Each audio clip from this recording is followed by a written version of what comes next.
Welcome, everyone, to the Stardom Cast. This is a podcast where we talk about all things about the fantastic wrestling promotion that is Stardom, and we do it in a positive and what I like to think fun manner. This is episode 84. Give me some more. As you see in the description box, this is our complete wrap-up of this year's fantastic 5-star Grand Prix.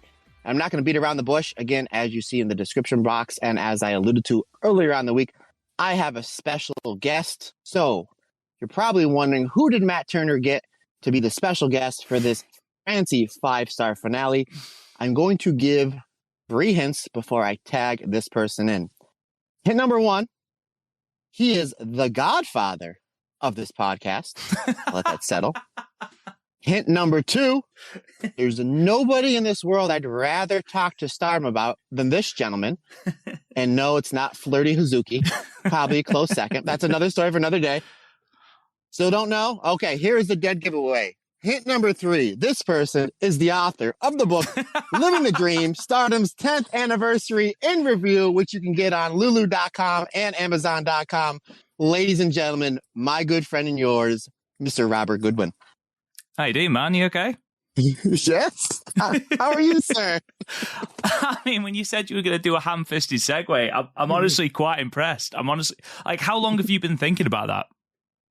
Literally since the text you sent me that halfway, and we'll tell how you got back to come back on the podcast. The text you sent me when you said I would like to come back onto the podcast, it took me about 40 seconds, if that. And I'm like, I already know how I'm going to reintroduce Rob back to his show, and I hope he's not going to be upset about it, because I got to get the plugs in, and I did right from the get-go. So that means that basically since the start of August, I think, or partway through August, I think. Yeah, I think so. How you been, buddy? I know we've been texting quite a bit back and forth as this tournament has been unfolding, but man, it's so great to hear your voice and so great you're back on the show. How's everything on your end? Oh, thanks, man. It's good to be back. Yeah, it's been an interesting couple of months. I'm not going to beat around the bush. I suffer really badly with my mental health. I'm not trying to be a martyr or gain sympathy or anything like that. It's just a case of, I feel like it's important to talk about it because there's a horrible stigma that men just don't talk about their mental health. So, I was suffering really badly with it. I was in quite a bad place about 2 years ago now, about 18 months, 2 years ago. And I was like, I need to recognize that I'm going too hard, and if I carry on, I'm just going to burn out. So I had to sort of take a step back. I sort of got myself to a place where I was okay. I carried on watching Stardom, and especially around the start of the 5-star, I was like, man, I wish I was talking about this still. And I think it was the first Korakuen night 5, I think, and I was like, I'm going to have to text him. I'm going to have to and then I was like, obviously I'd been listening to the podcast, an excellent job, by the way, like seriously, like, you've been killing it. And I was like, I hope he actually is okay with me coming back. And then, yeah, that's just sort of how it's all sort of fallen into place. How have you been anyway? Excellent, man. I mean, we talked a little bit before the show. It's been super busy, but in the legit best way possible. Things are going really well. I've been really good. Many of the positives about doing the podcast by myself, I've been able to manage my time better. And I've always been pretty good with that. But I think what really kind of happened with the podcast, kind of getting off a tangent here, I don't know if I told this story on this podcast or somebody else's podcast. It was once you kind of shut everything down and you put, a tweet up on social media that you're getting off social media, you take care of yourself. And obviously you talked to me about a week before earlier. And I was like, of course, Rob, take what you need. I'm here for whatever you need. It's probably about an hour after you put up that post that I got flooded with messages on my Twitter. Everything was real positive. But hey, if Rob needs anything, we're here. Tell him we said hello. I would get at least one message a week. Tell Rob I said hello. How's Rob doing? Are you still talking to him? Tell him I said hello. Oh, I just read his book. It's fantastic. So it was just like, there's a market for you to come back. And honestly, I thought I was going to get a little bit of backlash for doing the show without you, which everything has just been super, super positive. But the one thing I noticed in these messages was Stardom and the Stardom Cast help people out so much. I had somebody tell me that this podcast helped them go through the death of their father and help them get through their divorce. So that's when I was like, okay, I need to start talking about Stardom again. One, I absolutely love it. Two, this podcast and Stardom and the Stardom, this little company, what's really not little anymore, this little company in Japan is helping people get through the worst times of their life. So it was like, okay, that's when I need to do it. And I was kind of just texting you back. And I would always try to keep in touch with you, just to make sure you're okay. Because, I know we've never met and you're on the other side of the world. And all bullshit aside, I consider, we've only really talked a handful of months. I do consider you a really good friend. I do probably text you more more than other than maybe Andy Header, maybe more than pretty much anybody. And obviously it's always glowing. We're talking about whether it's, music we like or Stardom in general. But anywho, my general idea was to kind of just do an offset of the Stardom cast. And you said, no, here's the username and password for everything. It's yours. It's yours. And I was kind of taken aback by that. I'm like, okay, we already have a built-in audience. And I just wrote down a list of stuff that I wanted to do for the white belt and red belt tier Patreon members. And that's been getting, especially the red belt watch along. It's just growing and growing and growing. There's so much positive feedback. And I thank everyone for that. But I remember we released the first show and it was on a Friday and it came out midnight my time, which would be like 5 o'clock for you and wherever around the world. And I woke up around 5, 6 o'clock to go to the gym. No, earlier than that. I'm sorry. Around 5 to go to the gym. And I was already flooded with positive messages. So like, this is unbelievable. And about 4 or 5 hours later, I got a text from you saying you listened to the show and you absolutely loved it. Matt, seriously, I'm not blowing smoke up your ass. That meant more to me than just about anything. Because if you do remember, when you handed me the keys of the kingdom, I told you, I promise you, I will not screw this up. I will take care of your baby.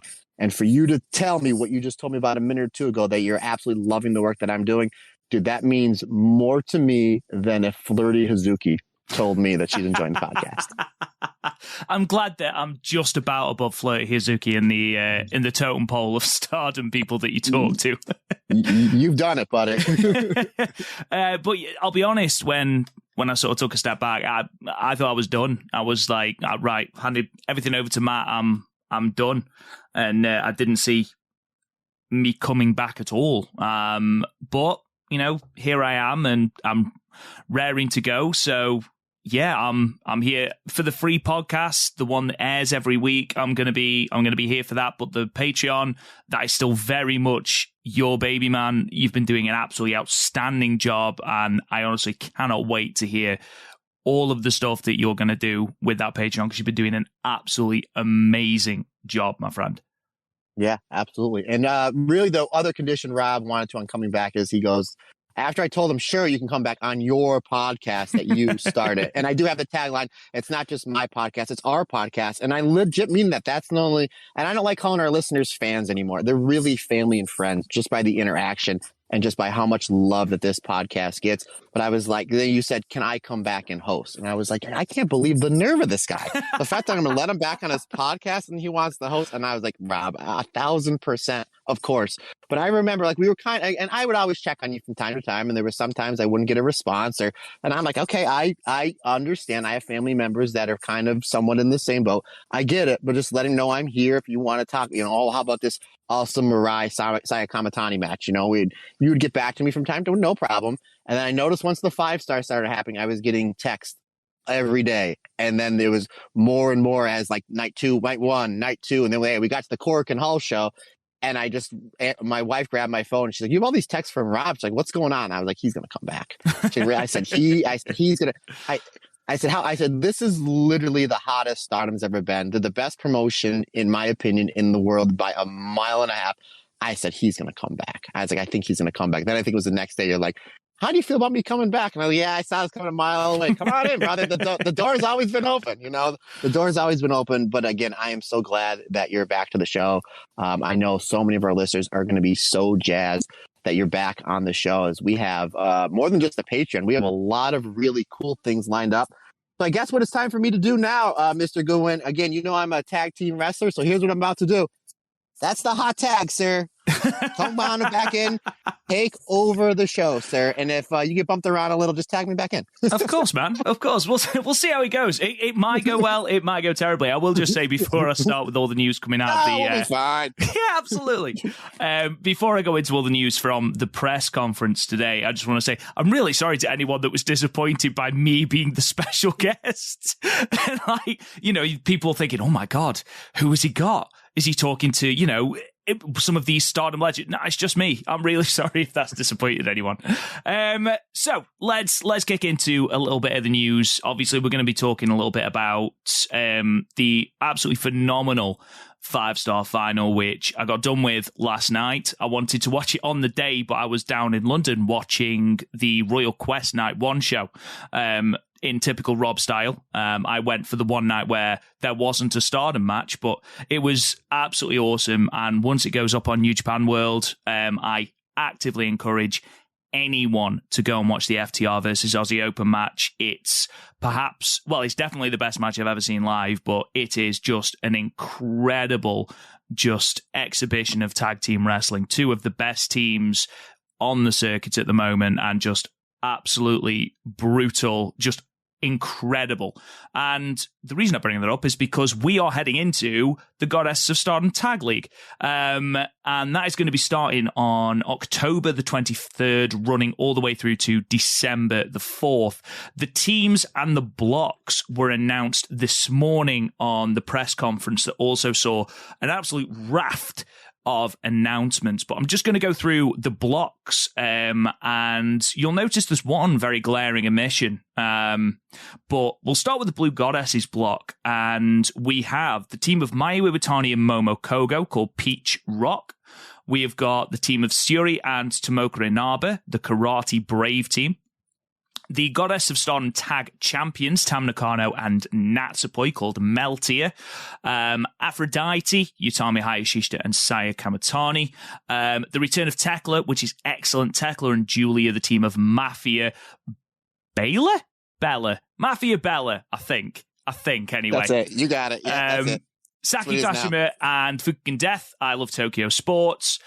Black Desire, the team of Momo Watanabe and Starlight Kid, and perhaps my favourite ever tag team name, My MAI, Fair Lady, Mai Sakurai, and Lady C. So that's your blue block.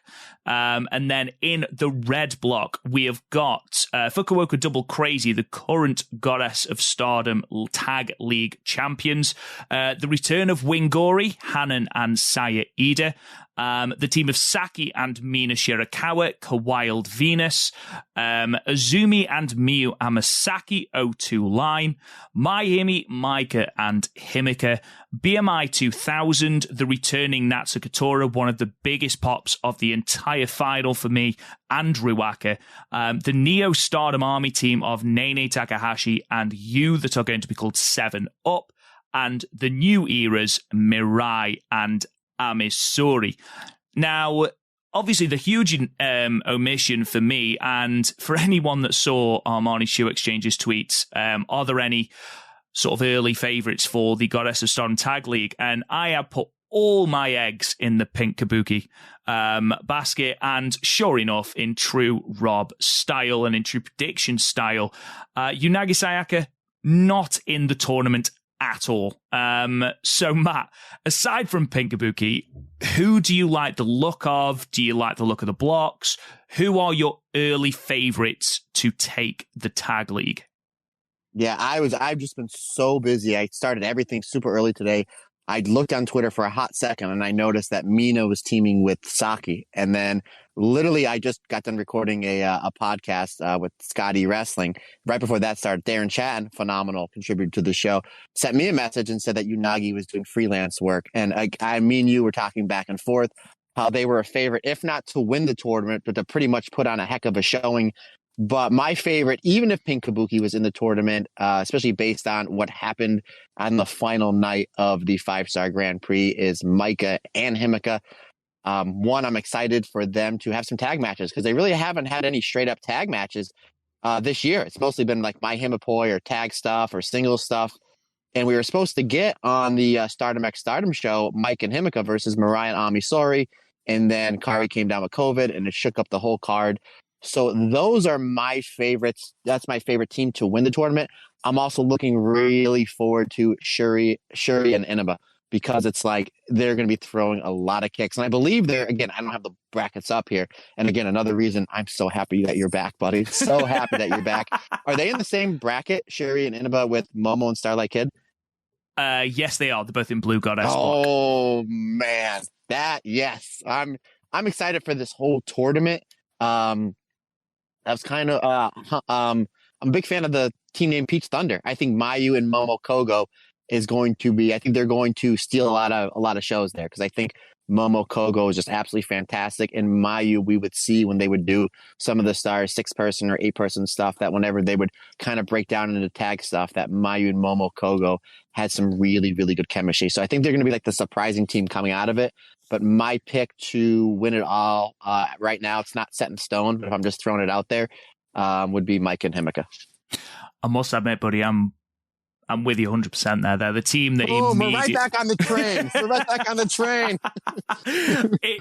They're the team that stood out for me straight away. Having watched their block final match on night 20 of the 5-star, they have such good chemistry with each other. I think them versus the New Eras, Mirai and Amisuri, is going to be an absolutely fantastic match. Them versus Neo Stardom Army, 7-Up, that's going to be a really, really good match. Them versus Fukuoka Double Crazy, it's going to be a really, really good block. I think it could be them versus Black Desire, potentially. Because looking at the Blue Goddesses block, you've got some really good teams there. But maybe Tam Nakano and Natsupoi, obviously they are the champions at the time of recording, obviously. Maybe Julia and Tekla. But yeah, I do see Maika and Himeka coming out on top of that. We'll have some more, obviously, around the tournament closer to when it starts on the 23rd of October. But in sort of conjunction with that, we have some more information and some more matches in terms of crowning the first ever IWGP Women's Champion. On the second night of Royal Quest, Alpha Female defeated Ava White, so she will be facing Kairi Hojo, or just Kairi, on the 23rd, which is the first night of the Tag League in Takikawa, I think it's the Tokyo Arena. Those two will be main eventing. It will also feature the other semi-final, which will see the winner of Mayu Iwatani and Momo Watanabe, and Utami Hayashishita and Himeka. Their sort of quarterfinals will be on the 22nd of October at Korakuen Hall. So the winner of those two matches will face each other, with the winner facing the winner of Kairi and Alpha Female at Historic Crossover. I know we've texted a little bit about this, Matt, and I'll go into a little bit more detail about those two cards in a moment, but who is your favourite to win the IWGP Women's Championship? Obviously, huge sort of hole in the card, the fact that Mayu Iwatani is not on that card at the moment. I would be very surprised if Stardom don't use this opportunity to run Mayu versus Kairi. I think Roman Reigns is going to win the.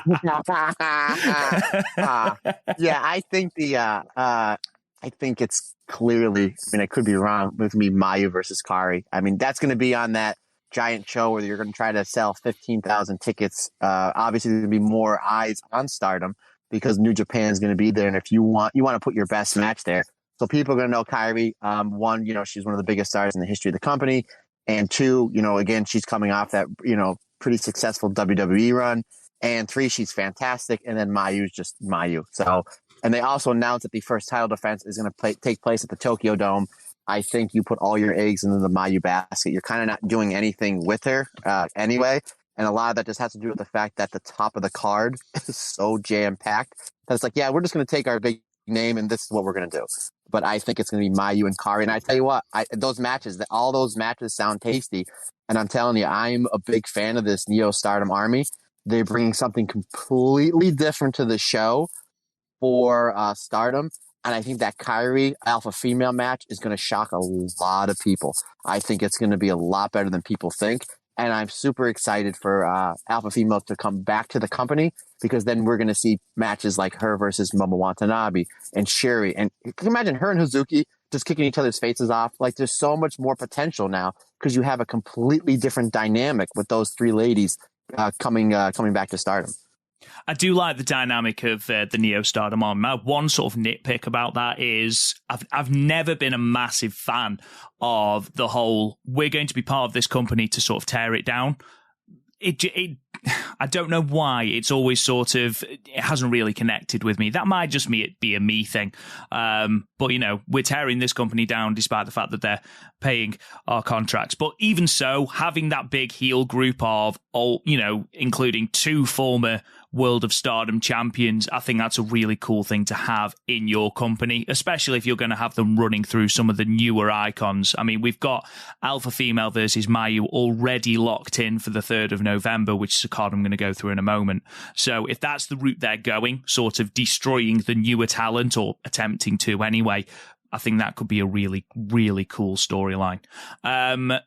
The rest of the card then for the 22nd of October from Korakuen Hall is as follows. Tag team match with Hana and Momokogo taking on Saki Kashima and Natsuko Tora. We've then got a tag match, Maika and Tekla taking on Starlight Kid, and I've missed out who Starlight Kid is with, but an Oedo Tai team. We've then got an 8-woman tag with the Cosmic Angels team of Tam Nakano, Natsupoi, Mina Shirakawa, and Waka Tsukiyama taking on the Queen's Quest team of Azumi, Lady C, Hina, Saya Kamatani, and Azumi. And then we have got the 6-woman tag, God's Eye taking on Koguma, Saya Ida, and Hazuki from Stars. And then the 3 top matches, we have got a tag match, the Neo Stardom Army, Nene Takahashi and Alpha Female taking on Julia and Mai Sakurai. And then those aforementioned quarterfinals of the IWGP Women's Title Tournament, Utami versus Himika and Mayu versus Momo. As for the 23rd, the following night, as I've already said, we've got the sort of semi-finals of the IWGP Women's Tournament, so we should know who the final is going to be coming off the back of that. This is the first night of the Goddess of Stardom Tag League, so we've got FWC versus Neo Stardom Army. We have got Azumi and Miyu Hamasaki taking on Wingori. We have got Mina Shirakawa and Saki Kawild Venus taking on the BMI 2000 team of Tora and Ruaka. We have got a very tasty match in Tam Nakano and Natsupoi Melty taking on Mafia Bella, Julia and Tekla. Mai Sakurai and Lady C, My Fair Lady, taking on We Love Tokyo Sports, Saki Kashima and Fukigen Death. And then we've got the 2 IWGP Women's Title Tournament semi-finals. Is there anything else you want to talk about in regard to the Tag League before we run down the announced card for the Hiroshima Goddess Festival, Matt? I'm a little disappointed that Oh My Julia's not in the tournament, but I understand what they're doing with, poor Tekla gets injured. She has this really banger of a year. She's going to get a little bit of a push going into the tournament. She gets hurt. So it's like, well, we're just going to put her back with Julia, who's literally probably the hottest thing in all professional wrestling coming off the 5-star. But no, I'm really, really excited. A lot of information coming out. I'm going to have to sit down one of these days and really kind of just break it down, but we're literally going from one fantastic tournament to another one, and by no means that's not a bad thing. That's a good thing. Absolutely. Sorry, I was eating a blueberry. Yeah, absolutely. We then head into what is going to be Stardom's next big show, which is on Thursday, the 3rd of November, the Hiroshima Goddess Festival. And that card was also announced this morning at the press conference, and that is as follows. Obviously, it's Hiroshima, so it's Konami's hometown. So we've got Konami with Mirai and Amisuri taking on the DDM team of Julia Tekla and Mai Sakurai.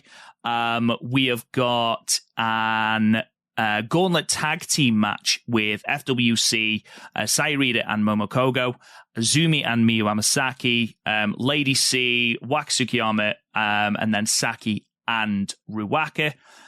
Singles match between Himeka and Yuna Mizumori. We've then got 3 title matches in Goddess of Stardom title match between Meltier and Black Desire. Saya Kamatani will defend her white belt against Mina Shirakawa. And then Syuri will defend her red belt against Maika. We've then got 2 special singles matches. Mayu Iwatani taking on Alpha Female. And then the return revenge match with Natsuko Tora facing Utami Hayashishita in singles action. What jumps out to you there, Matt, aside from obviously, Syuri and Maika? Everything, really. And I think that with those 2 special singles matches, I think you got to put the heels over. I don't think you defeat Alpha Female in her first really, really big match coming back. And the same thing with Tora. I think Tora's got to go over Utami to kind of get some steam up to keep that story going. Now, again, I only checked the card real quick. So that Tampoi versus Starlight Kid and Momo, is that for the tag belts or just the tournament match? I believe it's for the titles. Okay, because that's the graphic that I saw. But I was like, well, I wonder if they're going to do it as, or you can do it as both. But regardless, that is, and then Mina and Saya Kamatani. I've been singing Mina's praises since before the tournament. Obviously, if you've been listening to the podcast, first of all, thank you. Second of all, I basically waved the Mina flag saying she's the most improved wrestler of the year, not just in Stardom, but in any wrestling company. And I know me and you have been texting back and forth that literally every time she's been going out in the 5-star, it's like, that's the best Mina match. No, that's the best Mina match. That's the best Mina match. The best Mina match was definitely the Saya Kamatani match. And they did a great job planting the seeds that after Mina beat Saya, and we've been seeing these champions lose on roll-ups. We see Shuri, she lost 3 matches in the tournament on roll-ups, where I thought Mina was going to beat Saya, but I thought maybe she would use the Glamorous Collection Mina. She beat her straight in the middle of the ring in Korakuen Hall with the implant DDT, followed up with a disgusting Glamorous Mina driver, and then they did a great job by when they gave Saya the belt, when she's going to go leave, Mina grabbed it, and that was your shot. So, again, as great as that match was, I think it's going to be better because they're going to give them more time to tell their story, which is going to give more time for Mina to build up the psychology on Saya Kamatani's legwork. So that is the match that I'm looking forward to, probably even more than Sherry and Maika. I don't know. Let's flip a coin. Heads you win, tails you win on that one. I think with Julia announcing that she was going after Syuri and the red belt at Stardom Dream Queendom, I think it's sort of nailed on that any red belt defense between now and then is probably going to result in a Syuri retention. Either way, that match with Maika is going to be absolutely excellent. Mina Shirakawa, which we're going to be talking about when we do our wrap up, I think she had 4 absolute bangers in a row. I think she had Julia, then Ami Sourei, then Mirai, and just all 3 of those. Then she followed that with Saya Kamatani and Natsupoi. And she's just gone to this all new level of destroying people's legs. And I absolutely love that. I think she's really, really improved. She's really found her niche in that style of match. In terms of Mayu versus Alpha Female, completely agree with you. I think you've got to keep Alpha Female strong, especially if, as we've both sort of alluded to, we think that she's probably going to lose to Kairi in the semi-finals of the IWGP Women's Tournament. So you've got to give her that big comeback win. And, we saw with her match with Yoshiko, Mayu was going to ragdoll. So she's going to really, really put over just how strong and dominant Alpha Female is. So that's going to be really exciting. Couldn't agree more. You bring Tora back. She's been out for a year, over a year, in fact. She's going to come back. She's going to run through Utami 100%, because that match that they were going to have at Yokohama Dream Cinderella in summer, that was threatening to be an absolutely outstanding match before that freak injury. So I am really, really looking forward to that. Before we head into our wrap-up of the 5-star, the final thing that got announced is New Blood 5, which is going to be taking place on the 19th of October in Shinjuku Sumitomo Hall in Tokyo. And that also means it is the fantastic return of Rob Butcher's Joshi names. So, are you ready for this card, ladies and gentlemen? We have got... I'm going to real quick, Rob. I know you've been listening to the podcast. Whenever I do these New Blood shows, I would literally either put you over or curse you. I'm like, man, this is where I miss. This is where I miss Rob. I miss Rob a lot. This is where I miss him the most. This is where I miss him the most. Literally, it would get to a point where I would write them down before I'd podcast. I'd sound them out like I was a first grader, like literally. And I was like, I'm just gonna go for it. So go ahead, buddy. Go, do your gimmick, kid. Go ahead. It's all right. This first one's really easy. So we're going to open with a Future of Stardom Championship match with Hanan taking on Ami Sourei, which is going to be very, very good. We've got Momo Kogo versus Rhythm from Just Tap Out. We have got a singles match with Mai Sakurai taking on Chanyota from PPP Tokyo. Never heard of that promotion, but there you go.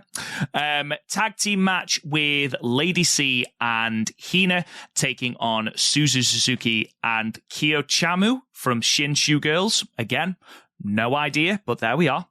6-woman tag follows that with Mina Shirakawa, Waka Tsukiyama, and Yuna Mizumori versus Linda, Rina, and Ram, I believe. So that's the 6-woman tag. Got another 6-woman tag as well with the God's Eye team of Mirai, Tomoka Inaba, and then Nanami from Diana taking on the Oedo team of Starlight Kid, Riwaka, and then Haruka Umasaki again from Diana.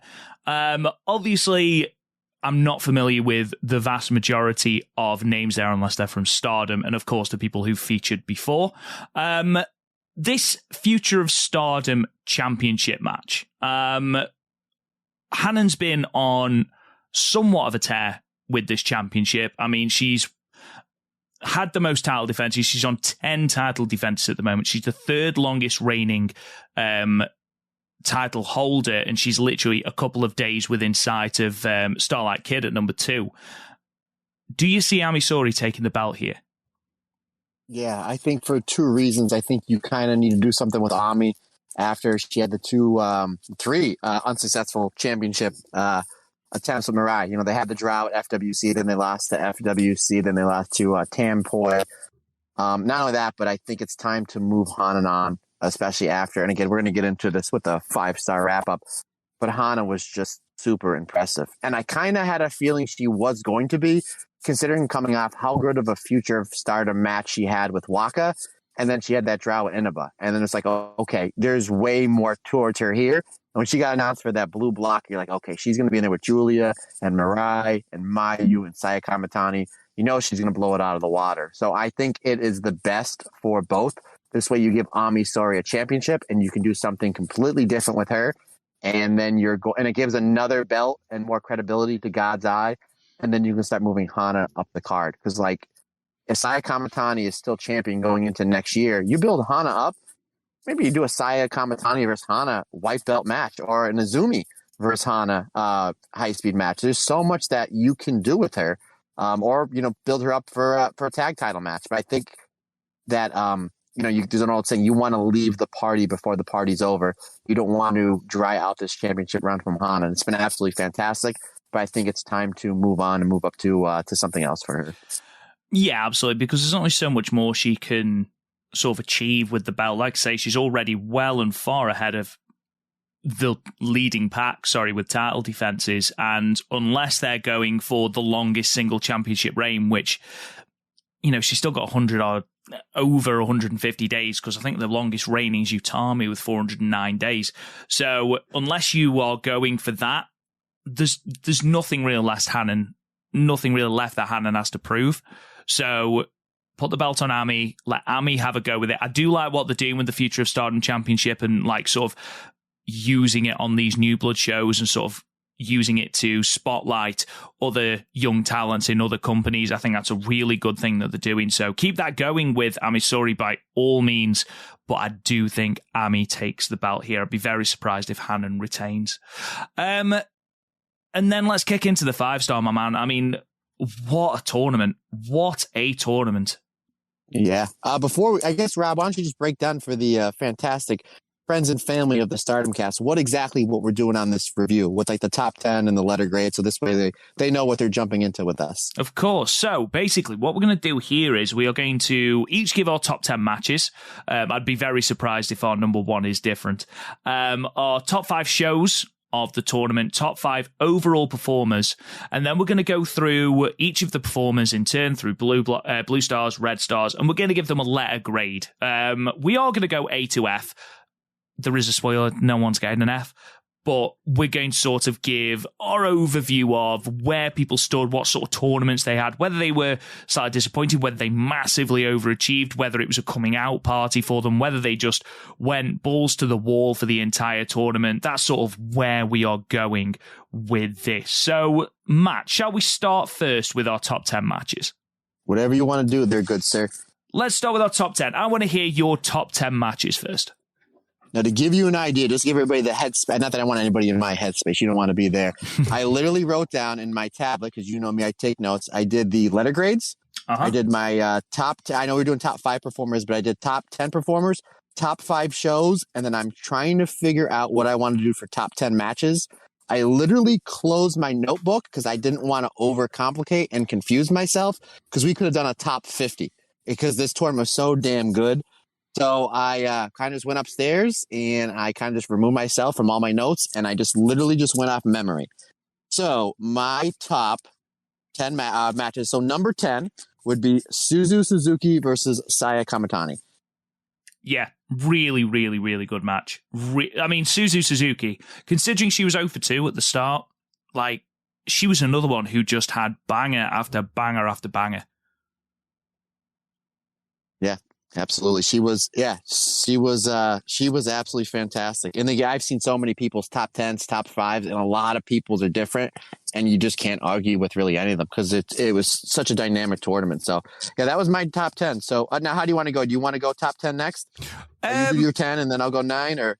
Yeah, sure. Let's do that. So my 10 is the time limit draw between Giulia and Mayu Iwatani from night 13. It was just a brutal slugfest. And that spot where both women just started throwing each other over their own heads and then just standing up and doing the same again, it just carried on and carried on. It must have taken a gargantuan amount of restraint for Rossi Ogawa not to litter this tournament with time limit draws, and for us to wait until Giulia and Mayu on night 13 without a time limit draw. I think props to the hatted man himself, but this was brilliant. I loved this match, and it was literally an extended GIF, and I absolutely loved it.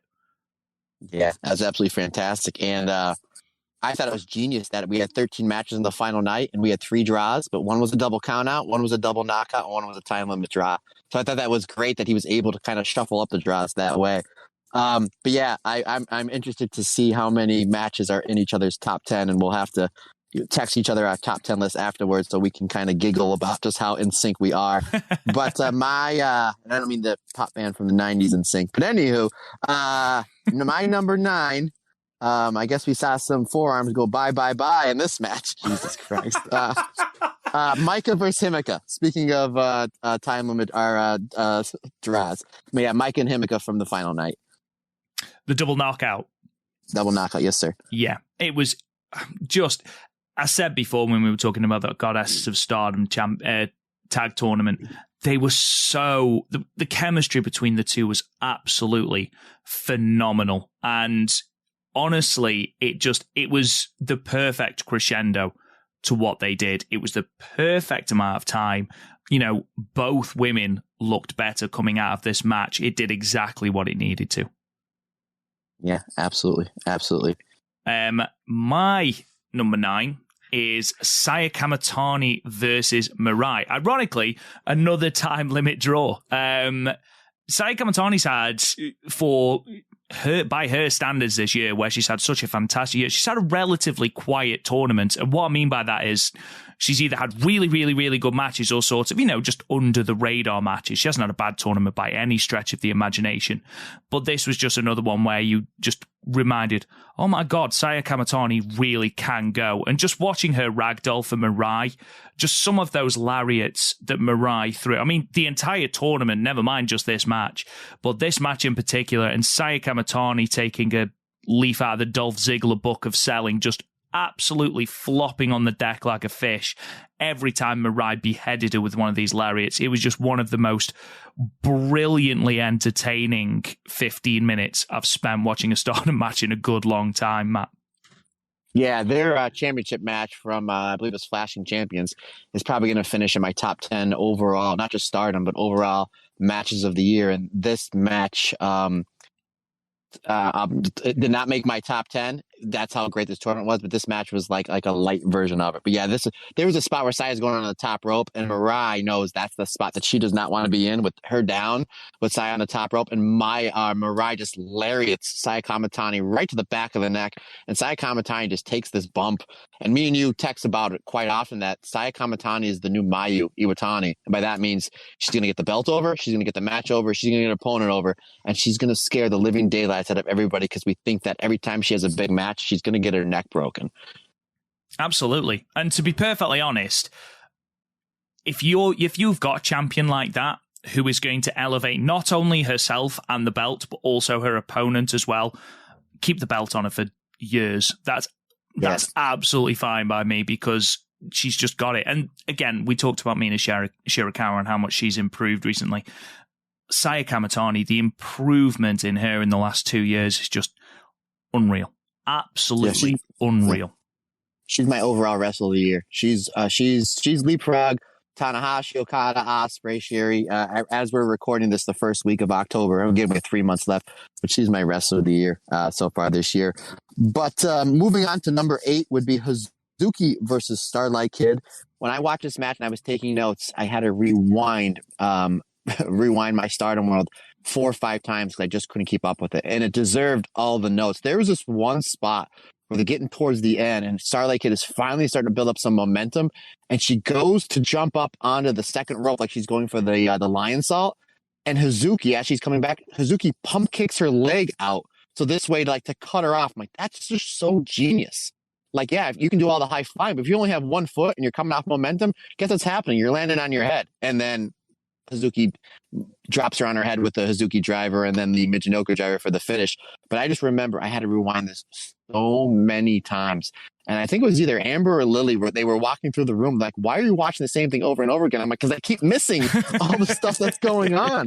But yeah, that match just completely blew me away. And it's a match that I hopefully somewhere down the line I run back. But yeah, my number 8, Hazuki versus Starlight Kid. It's a fantastic match. But my number 8 is Suzu Suzuki and Momo Watanabe. Night 16, and you just sum it up with one word: kicks. Just these two went to town on each other. And Suzu Suzuki's run in her last 6-7 matches was just ungodly. And then you've got Momo Watanabe, who she did the anti-Saki, where she would beat sort of all of the big people, but would then lose to people you would not expect her to lose to. But like Sayarida, for example, you wouldn't necessarily expect her to lose to Sayarida, but here was another example of just how hard Momo Watanabe can kick.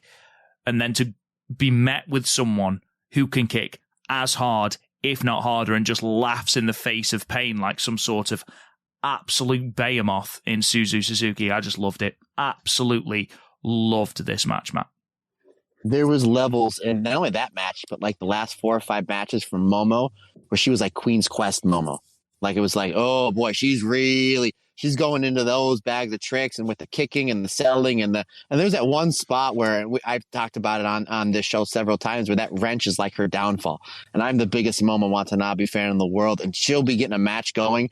She brings out the wrench, and I just audibly groan. Well, this is the only time that she brings out the wrench, and then Suzu takes it off her, and then she just hits her with it insanely stiff hard. I was like, Jesus Christ, what's going on? Do we got heat here or what? And she just drilled her with that wrench. But yeah, that match was absolutely brutal.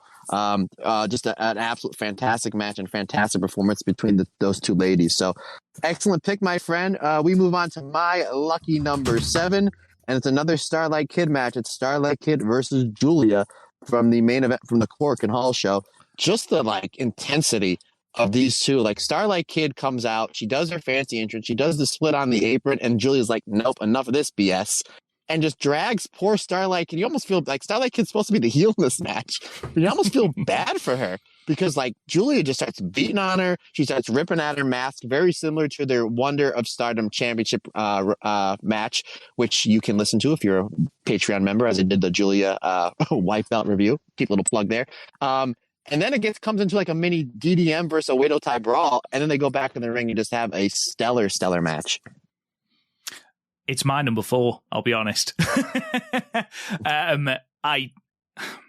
These two have such fantastic chemistry in the ring, and you're right, there are so many little callbacks to that Wonder of Stardom Championship match from February 2021, I think, and I was a massive fan of that match as well. But here you've got that growth in Starlight Kid, and we saw that edge to Starlight Kid in that match back in 2021, but here she was giving Julia everything back. Julia started hot, but then Starlight Kid was giving everything back, showing that growth, and by the end of the match, both women were spent. It was an absolutely excellent match. I don't think it went that long, considering it was the main event. But it was brutality at its finest. And I think these two bring out the best in each other. It's the natural progression of their match from last year's tournament. It wouldn't surprise me if Starlight Kid is in a block with Julia and with Mayu next year and beats both of them, because that's just the natural progression. Here, she was so significantly closer to beating Julia, but still can't get the job done, still has her mask ripped, still is ultimately not necessarily embarrassed, but, Julia is by far the alpha come the end of the match. It wouldn't surprise me if we're talking in 2023 of Starlight Kid absolutely brutalizing and beating Julia. But yeah, it's my number 4. I thought it was an excellent match, Matt. Great pick. My number 7 is Hazuki versus Julia from night 1. And the fact that we have had 20 dates on this 5-star and this match still sticks in my head and it's from the opening night just goes to show how much I loved it. I mean, just from the entrances to just attacking each other with all sorts of safety forgotten. They were brawling up the ramp. They were brawling around the ring. It was just a brawl and ferocious, and it never let up. And this is one of those perfect matches where I'm sure this match only went about 8-9 minutes, but good God, they did not relent on the pace for the entire 8 or 9 minutes. And this was the start of Hazuki's absolutely explosive start to this tournament, where I think she was 7-0. I could be wrong, but I'm sure she was either 6-0 or 7-0 starting this tournament. Then she dropped 5 in a row. Yep, 7-0. And it was like, how is she going to keep this momentum going? Then obviously she lost 5 in a row, like you just said.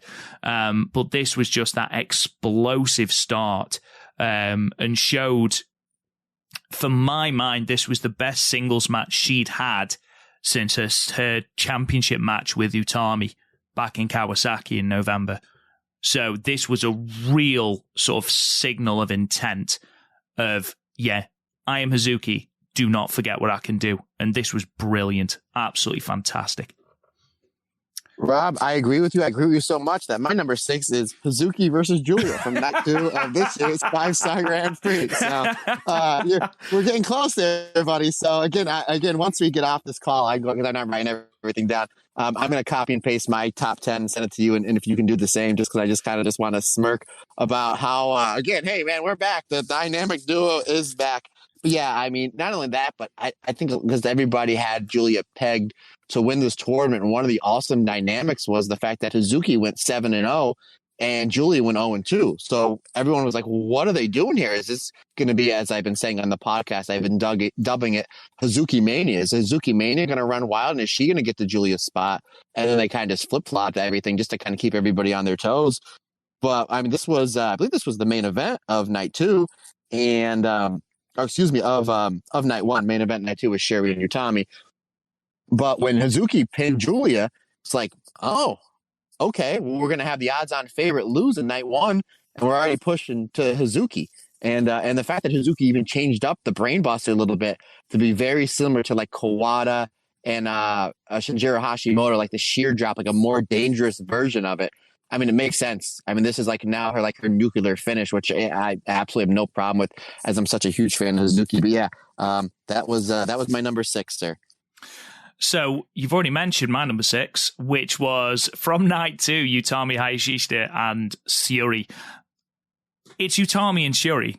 Do I need to say more? These two just don't have bad matches, but the jarring sensation of seeing Shiori, who has been such an imperious champion, like it doesn't seem at any point like she's going to drop this belt.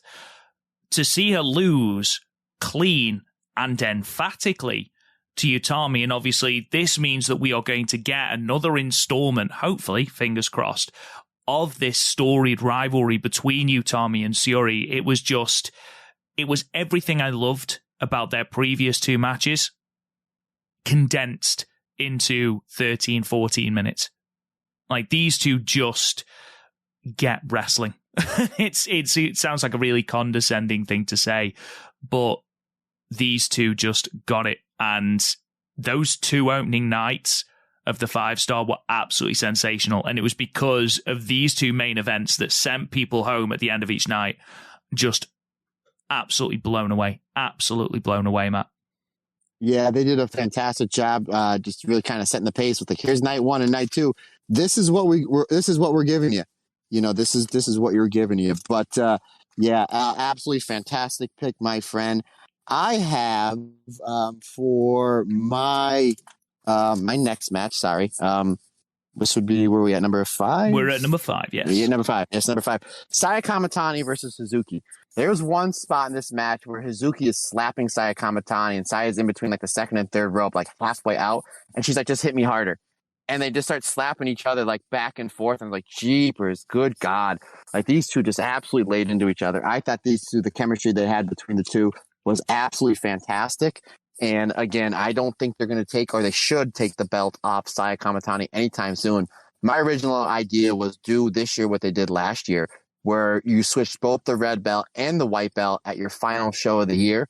And you eventually put it on Hazuki, but I think you wait until sometime next year. I think we still have a ways to go with the Saya Kamatani run. I think everybody expects Julia to be belted up by the end of the year, and rightfully so. Another conversation for another time. But I think that when the time is finally decided to switch the belt, I think right now it's Hazuki's the person you do it. And I think you do it in the main event. I don't think you do it as a co-main event. I think that once this legendary Saya Kamatani reign is done, that it has to be somebody big, somebody that they're pushing, and in a main event of a big show. And to me, that person is going to be Hazuki. And you saw the fingerprints on that match here. This was just absolutely just a brutal war. Just great psychology. The chemistry the two of them had was absolutely fantastic. So that was my number 5. I completely agree with you. And the fact that Hazuki couldn't get the job done over Saya, sort of, there isn't going to be a match between those two yet. I mean, if Saya Kamatani goes to Dream Queendom, retains the belt there, you could potentially do so. You look at March 2021, they did Budokan. March 2022, they did Sumo Hall. If there is another big match in March, that could legitimately be your main event. And I don't think anyone is going to complain if Saya Kamatani versus Hazuki for the white belt, especially in the form that both women are in.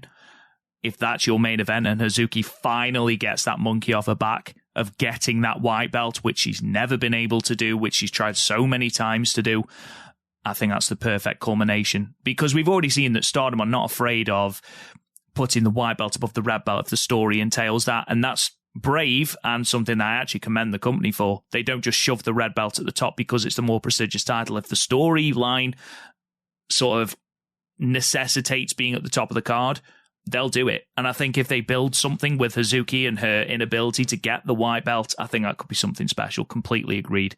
Yeah.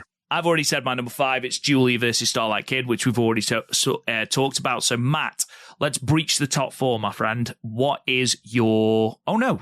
Yes, top 4. Yeah, number 4. Number 4. Yeah, we're both confused already. We're, again, back on form, folks. My number 4 is Utami versus Shiri, the main event of night 2. What more can I say? It's Utami versus Shiri. Copy and paste, buddy. Yeah, exactly. Not only was this a fantastic match, a lot of people thought, well, it's going to go to a draw because it's a 15-minute time limit. They've done the 20-minute time limit, I believe. I know they did it last year. They did it, I believe they did it in 2020. I think they went, because Utami went to the 20-minute draw with Shiri and then made it to the finals. And then I just did the watch along not too long ago. And then she comes to the ring like how I would look after a bar busting day back in my younger 20s. Like she just looked exhausted. And then she wins the 5-star. So then, of course, they have, the 43-minute draw. And then at the end of the year, they have the 40 match that Shiri wins the belt. Goes about 40-some minutes. So a lot of people thought that this was going to go to a draw. I actually didn't. I thought Utami was going to come out of the box and really put the pressure onto Shiri, which made this match also great. I think she got the win with 1 or 2 seconds left.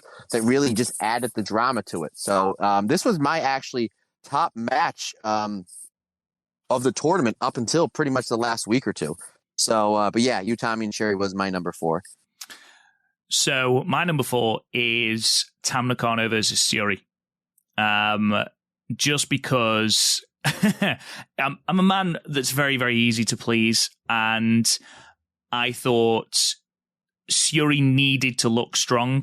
She'd taken a lot of roll-up losses, taken, a lot of clean losses as well, just the likes of Utami and Saki Kashima, for example, who seemed to run through the entire top of the block at one point. But here you are reminded that she is an absolute killer, and Tam took every punch and kept coming back. And it's, for a long time, this is my favorite. Sorry, let me rephrase that.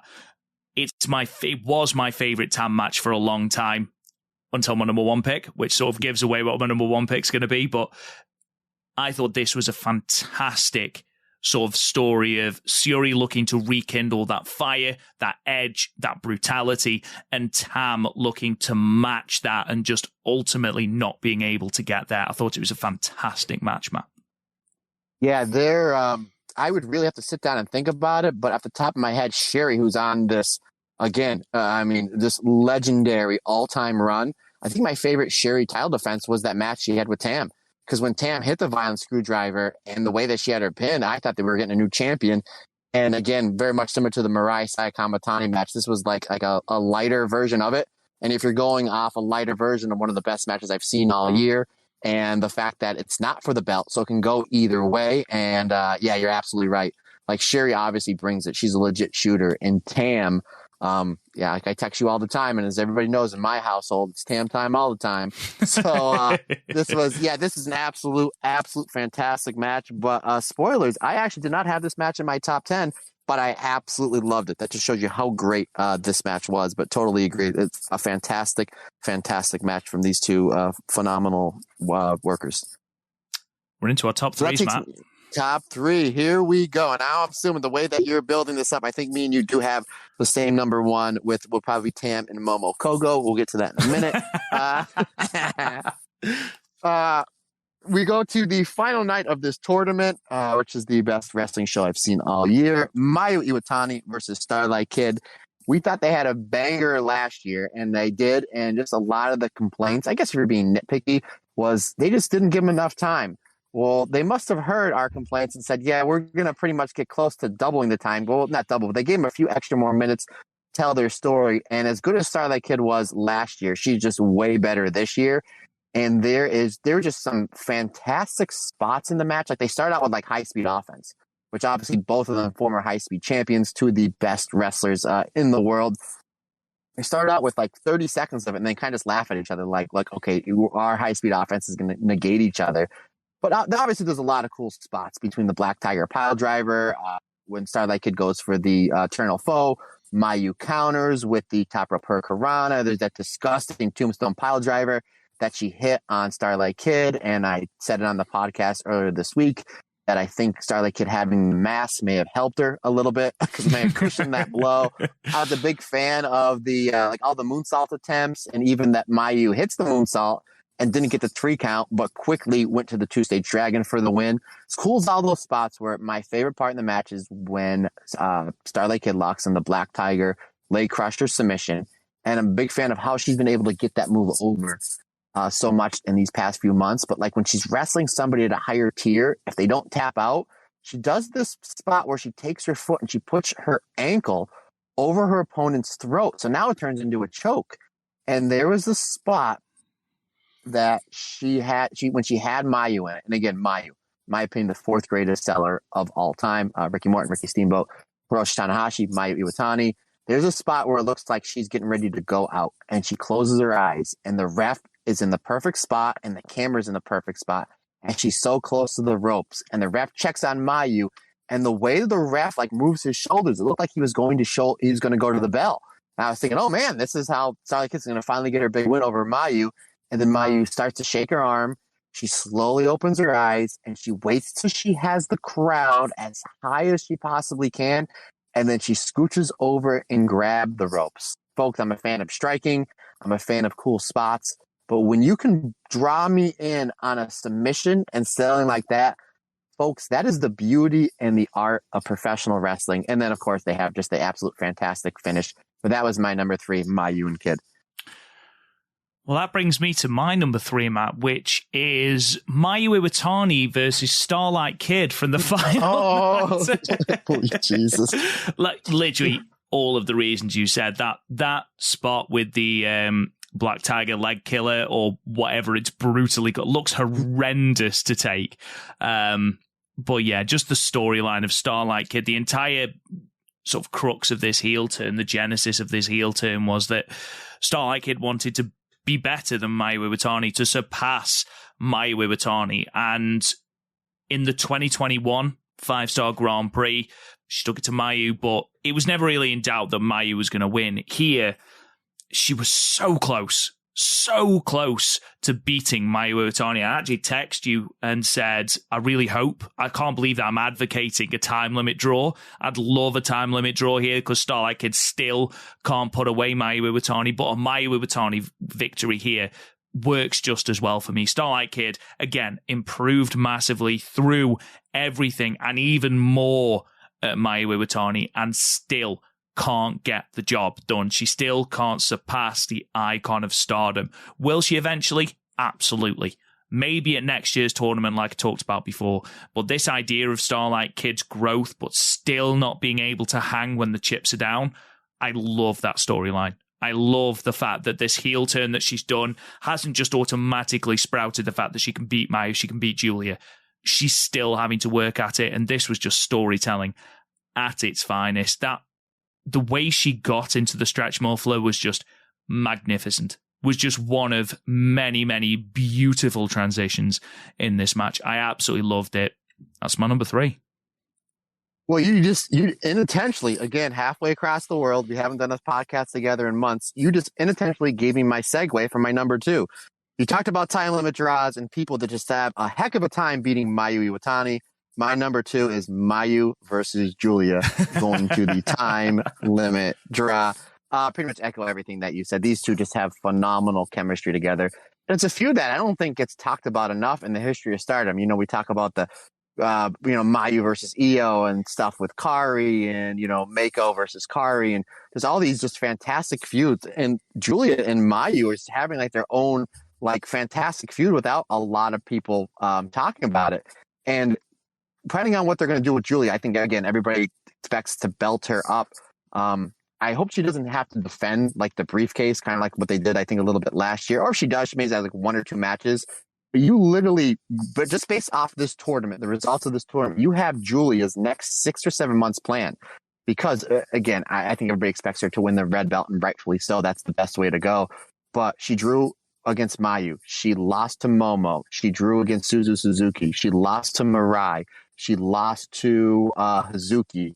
let's see, I think there's somebody else. 2 draws. Yeah. So you already have like 5 or 6 matches planned for her. And then obviously I think they're going to go back to the Natsupoi thing. And then you can build Starlight Kid up again.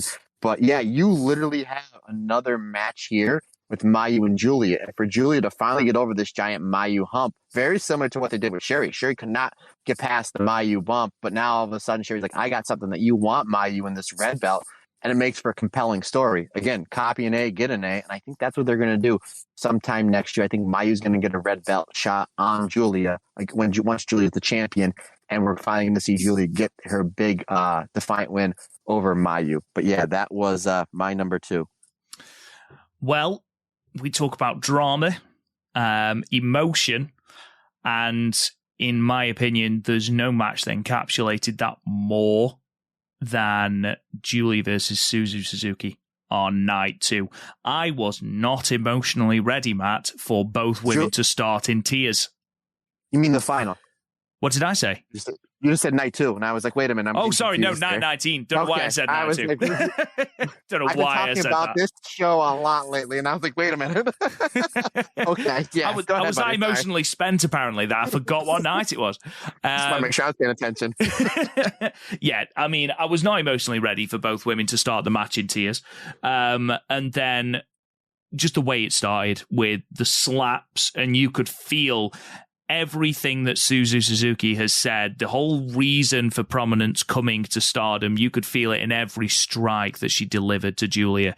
And then by the end of the match, you've just got Suzu Suzuki unable to give anything else. And but the bell sounds, and Giulia doesn't even wait for the bell. She's embracing Suzu Suzuki just in floods of you'd be forgiven if you were tuning in just at the very tail end of this match thinking that this was the final, because there was so much raw emotion running through this match that you were immediately invested. They could have botched every single move and I would still have given this a high grade just because of the raw, real emotion that was running through this match. But they didn't.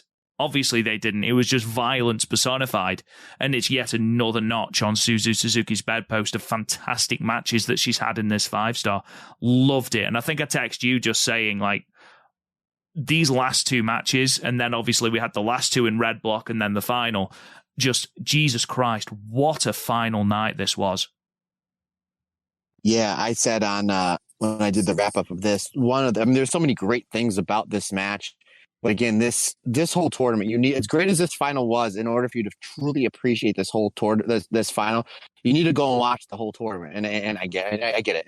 It's 20 nights. It's a lot, but you trust me. If you haven't seen the tournament or all the tournament, you will truly appreciate it. What I mean by that is, especially in this match, Rob, is the way that Suzu gets her finishers over. She hits the tequila shot, then either does the stalling German suplex or does like the Io Shirai locomotion German suplex. The finish of this match going up to the time limit draw is Suzu escapes the Glorious Driver. She hits a release German suplex.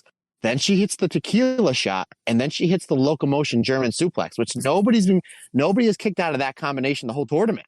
It's literally, I think she's won pretty much every match, if not every match close to it, with that combination, tequila shot, and then any variation of the German suplexes. And Giulia kicks out. And then Giulia kicks out, and the two of them have a mini brawl, which Suzu Suzuki ends up on top of, and it goes to time limit draw. And, I said this when I just did the Josie podcast just with Scott just a little bit ago. If you were grading this on an MMA fight, right, and pretty much the winner of this goes through. Like if Suzu wins, she goes through. So if you're grading this on an MMA thing, well, we didn't have a knockout or tap out. We got to go to the judge's decision. If you're going to judge's decision on this, especially based off that finish, Suzu Suzuki wins. If I'm a judge, I'm voting for Suzu Suzuki. And I think that's going to be a big money match for them down the line when they're going to just keep pushing Suzu higher up the card. And then Giulia's on this tear for the Red Belt Championship. And then you're going to go back to seeing clips of this. And we're going to be all on pins and needles getting ready to watch it. But yeah, that match was so great. But it was just the buildup of building up Suzu Suzuki's finishing stretch in all of her matches. And here's the biggest one of the tournament, and she doesn't get the job done because Giulia is just so bound and determined to get to Suzu so she can get to the final and win the crown. Incredible. I mean, let's be perfectly honest here. We're going to go to our first picks. We've both picked the final, right? Tam and Julie. Yeah, not only it's my match of the year. It beat the FTR versus Briscoes match, and not the 2 out of 3 fall match, but the first one, and Will Ospreay versus Okada for my best match I've seen all year. Just between the Tokyo Dome / WrestleMania style entrances, and just the two of them just completely going after each other. It's crazy that literally the morning that Antonio Inoki passes away, there was so much fighting spirit. And, on this match, like the guy that embodied fighting spirit, there's so much fighting spirit and strong style. The godfather of those two things in this match. I mean, Tam hitting the tiger suplex off the top rope, and then the two of them just hitting each other's finishers and then kicking out at one. And then Tam Nakano doing her best impersonation of the Great Muta, running 100 yards down the ramp to deliver a violent shooting. And not only that, but like Julia, she goes for the glorious drive. We've seen it get countered before, but only Tam counters it with the reverse. She reversed it at their Budokan match in March of last year with the reverse DDT. And no one's really, I don't think anybody's countered it that way since. And then she does it here on the entrance ramp that sets up to the 100-yard dash of violent shooting. But yeah, and then they steal each other's finishers, kicking out at one, and then Julia just planting poor Tam Nakano into the ring with that disgusting Northern Lights bomb. But yeah, I mean, this was definitely my number one there, good sir. Someone on Twitter, and I can't remember who it was, I'm going to assume it's Armani Shoe Exchange. If there's ever a good stat, I'm assuming it's Armani Shoe Exchange. Julia has won every match this year with a different finisher in the 5-star, which is just, it's lunacy. And as soon as Tam kicked out, I was like, she's going to hit the Northern Lights bomb. That's the only thing she's got left. Even to the point where she's stealing the violent screwdriver and all sorts. I was like, she's got it, the Northern Lights bomb. And Julia knows it as well. And then just that crescendo of the closing stretch, it's beautiful.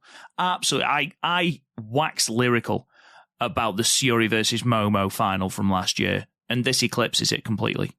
Like, that's my next question. Is this one, because that is my all-time favorite 5-star match. Now, granted, I haven't seen all of them, but I've gone through the history and seen a lot, and that's my number one 5-star match of all time. And now I don't know. There's no wrong answer. I mean, there's no wrong answer, but you might be right. Just because maybe there's more emotion and there's more backstory to it than there was Syuri versus Momo.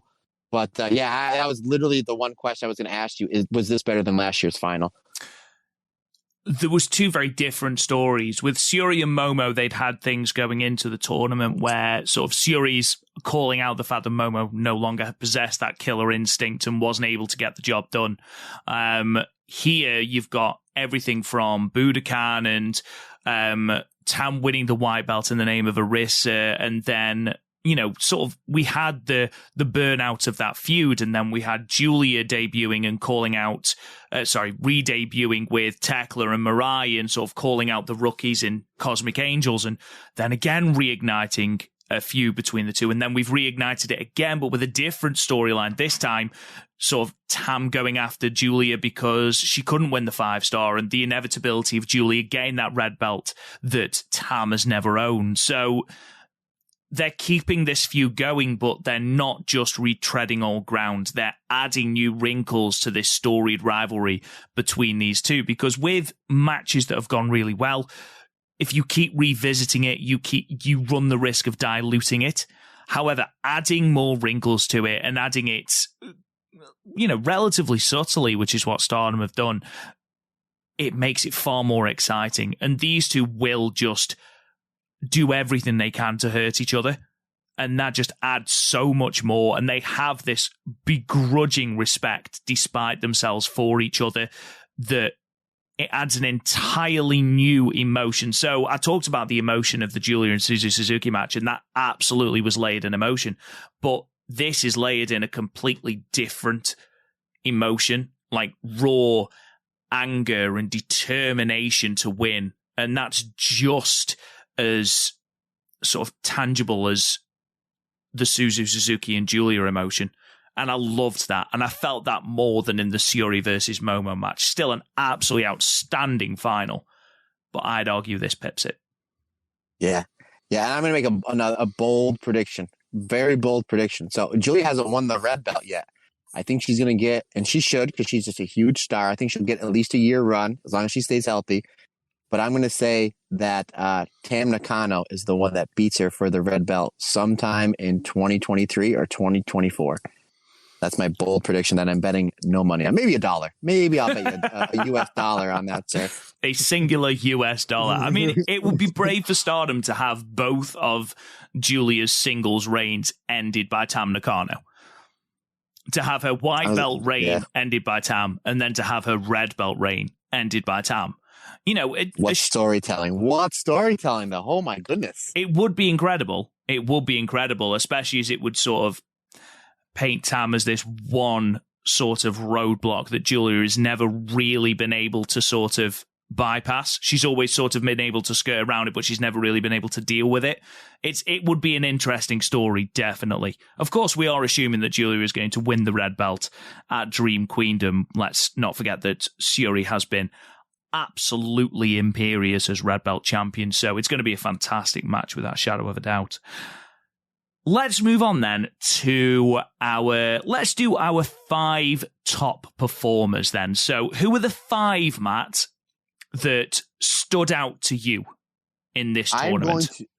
I'm going to kind of break your rule here, sir. I'm going to give my top 10 and I'm just going to run right through it because 5 that's unfair.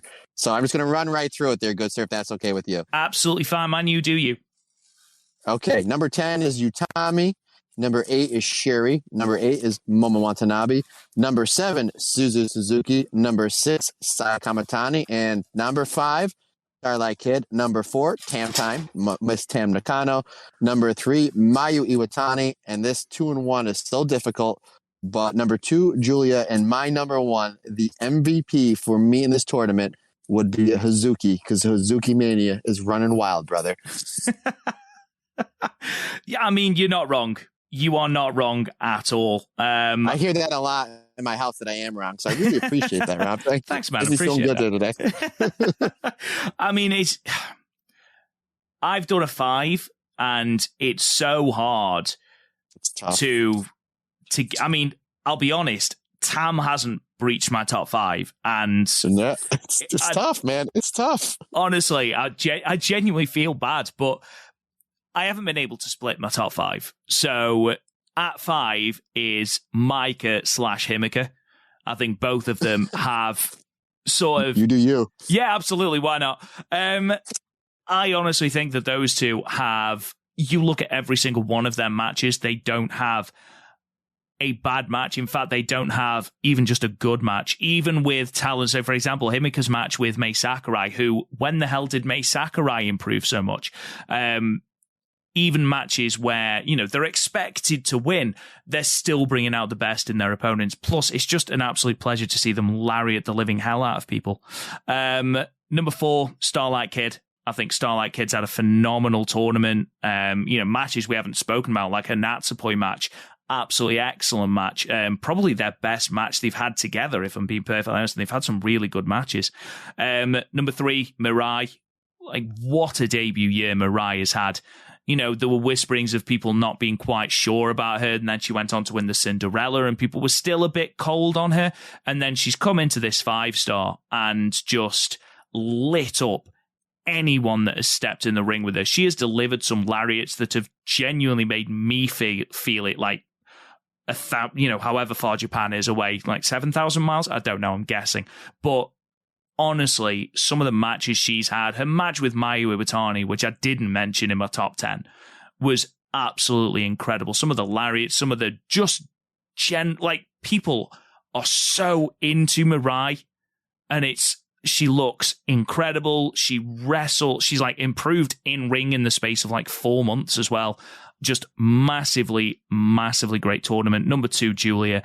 And then, of course, number 1, Hazuki. Has to be Hazuki, because to go 7-0, that's great in a tournament. But to go 7-0 with potentially 6 matches of the tournament out of those 7, like, she went at every match like it was her last match. And I've actually written, I don't know what Hazuki is drinking before each of her matches, but I'm going to need me some of that, because she had bangers almost every single night. I can't think of a bad or even average Hazuki match. And all of them, pretty much out of the 12, I'd argue 8 of them are top tier in this tournament.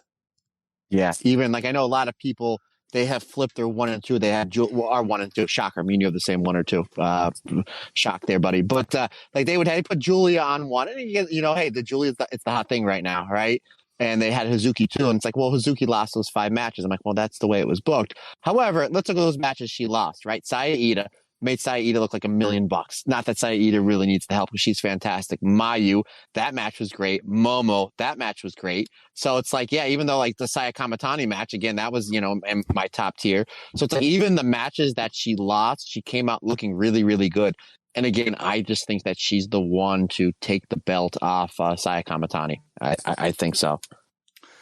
Let's move on to our gradings then. So Sure. What we'll do is I'll give a name out. We'll start with the Red Stars block, partly because I don't think the Red Stars block gets as much love because Blue Stars just had that many absolute classics. I think out of my top 10, 8 of them are Blue Stars matches. So let's start with Red. Let's throw some love at the Red Stars block. Let's start with Koguma. She's had a strange tournament, has Koguma. She's an absolutely phenomenal wrestler and is capable of drawing out a great match out of anyone. I don't feel like she's done that here, Matt, if I'm being perfectly honest. I mean, her one really, really, really good match was against Utami on the final night, I would argue. Yeah, I thought that Koguma. And how I'm grading this, if you're lower on the card and you really blew it out of the water, I basically graded you on a curve. But totally agree with you. I gave her a B. See, I gave her a C-. Ooh. I know. I feel harsh on Koguma, but the problem is, like I've always said, and it's my issue with primarily comedy wrestlers, and that's what Koguma went with for the majority of this tournament, was, the sort of comedy stylings. And, the first couple of times, that's quite good. But the problem is, she had the same match. Her match with Maika was very similar to a match with Himeka, which was very similar to a match with Syuri. And you're just like, give me something else. And she's a legitimately funny person as well, Koguma. She has legitimately funny moments in her matches. But that's my massive problem with Fukigen Death as well. It's my problem with Toru Yano. I don't mind comedy if it's not the same. And that's the only problem I had with Koguma. I know she can wrestle, and that's never been the issue. It's just that the comedy was sort of the same sort of thing repeatedly, which I wasn't a massive fan of, especially when I know how good Koguma can be. Yeah, she's been really consistent this year. The one thing that bugs me is she tied with Utami at 14, but technically she has the tiebreaker over Utami. So if you're like going to rank this, she is over Utami in the Red Stars block. So, but yeah, totally agree, sir. Let's go with Risa Sera then next, the leader of prominence. What do you think? A. That was a solid A for me. I gave her a B. I thought she was solid.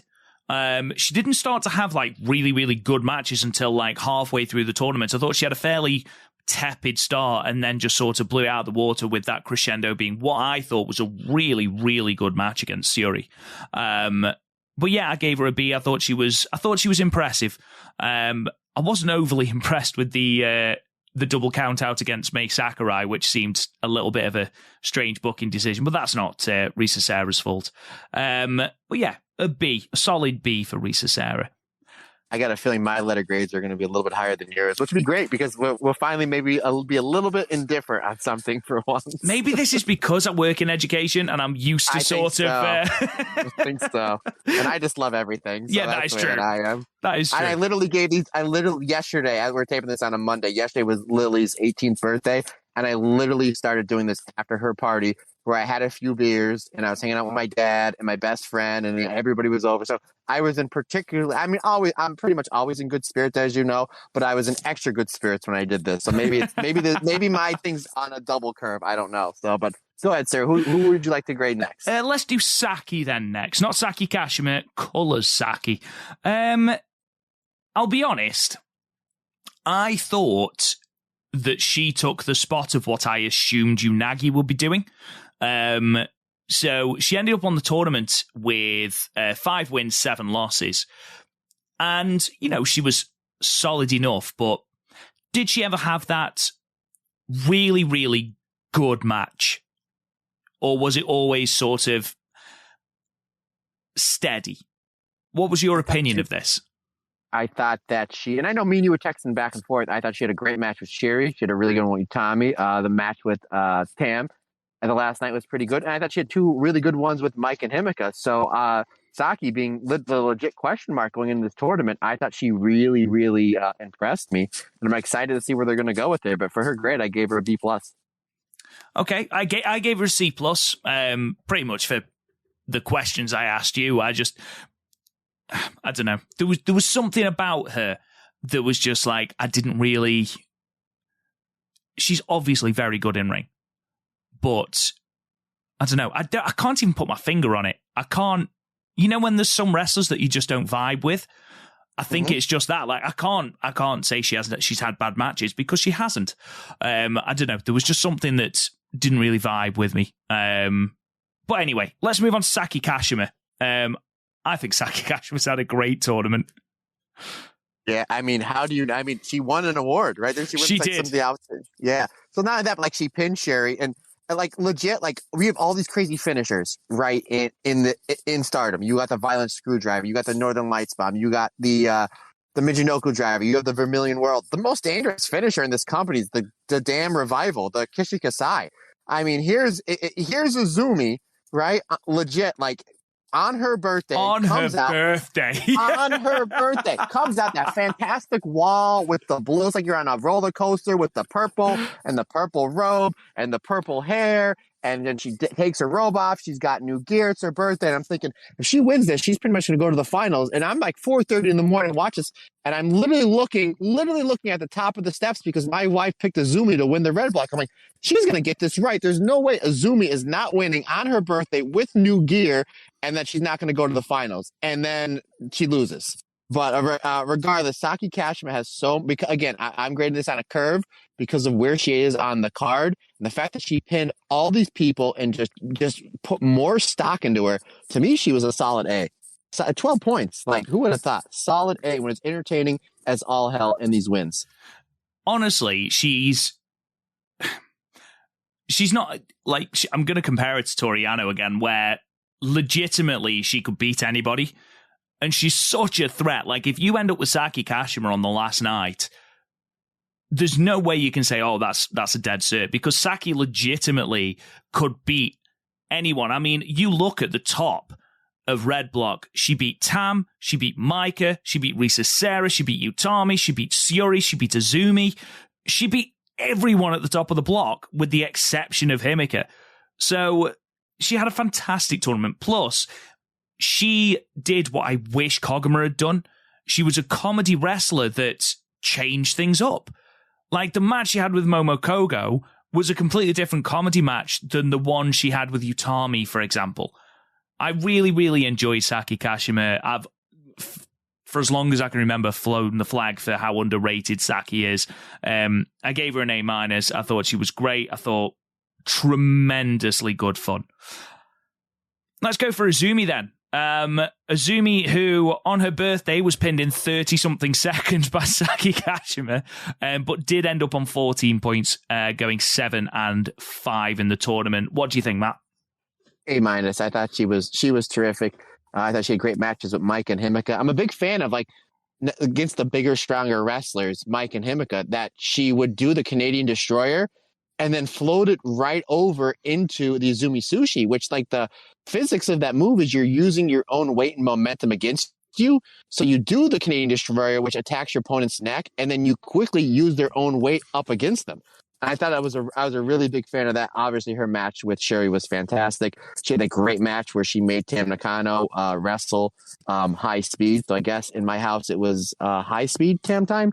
Regardless, and then she made the younger wrestlers like Momo and Unagi lower on the tier card matches. I thought she had really good matches with them. But yeah, for me, she was an A-, and I'm really looking forward to see what they do with her leading into next year.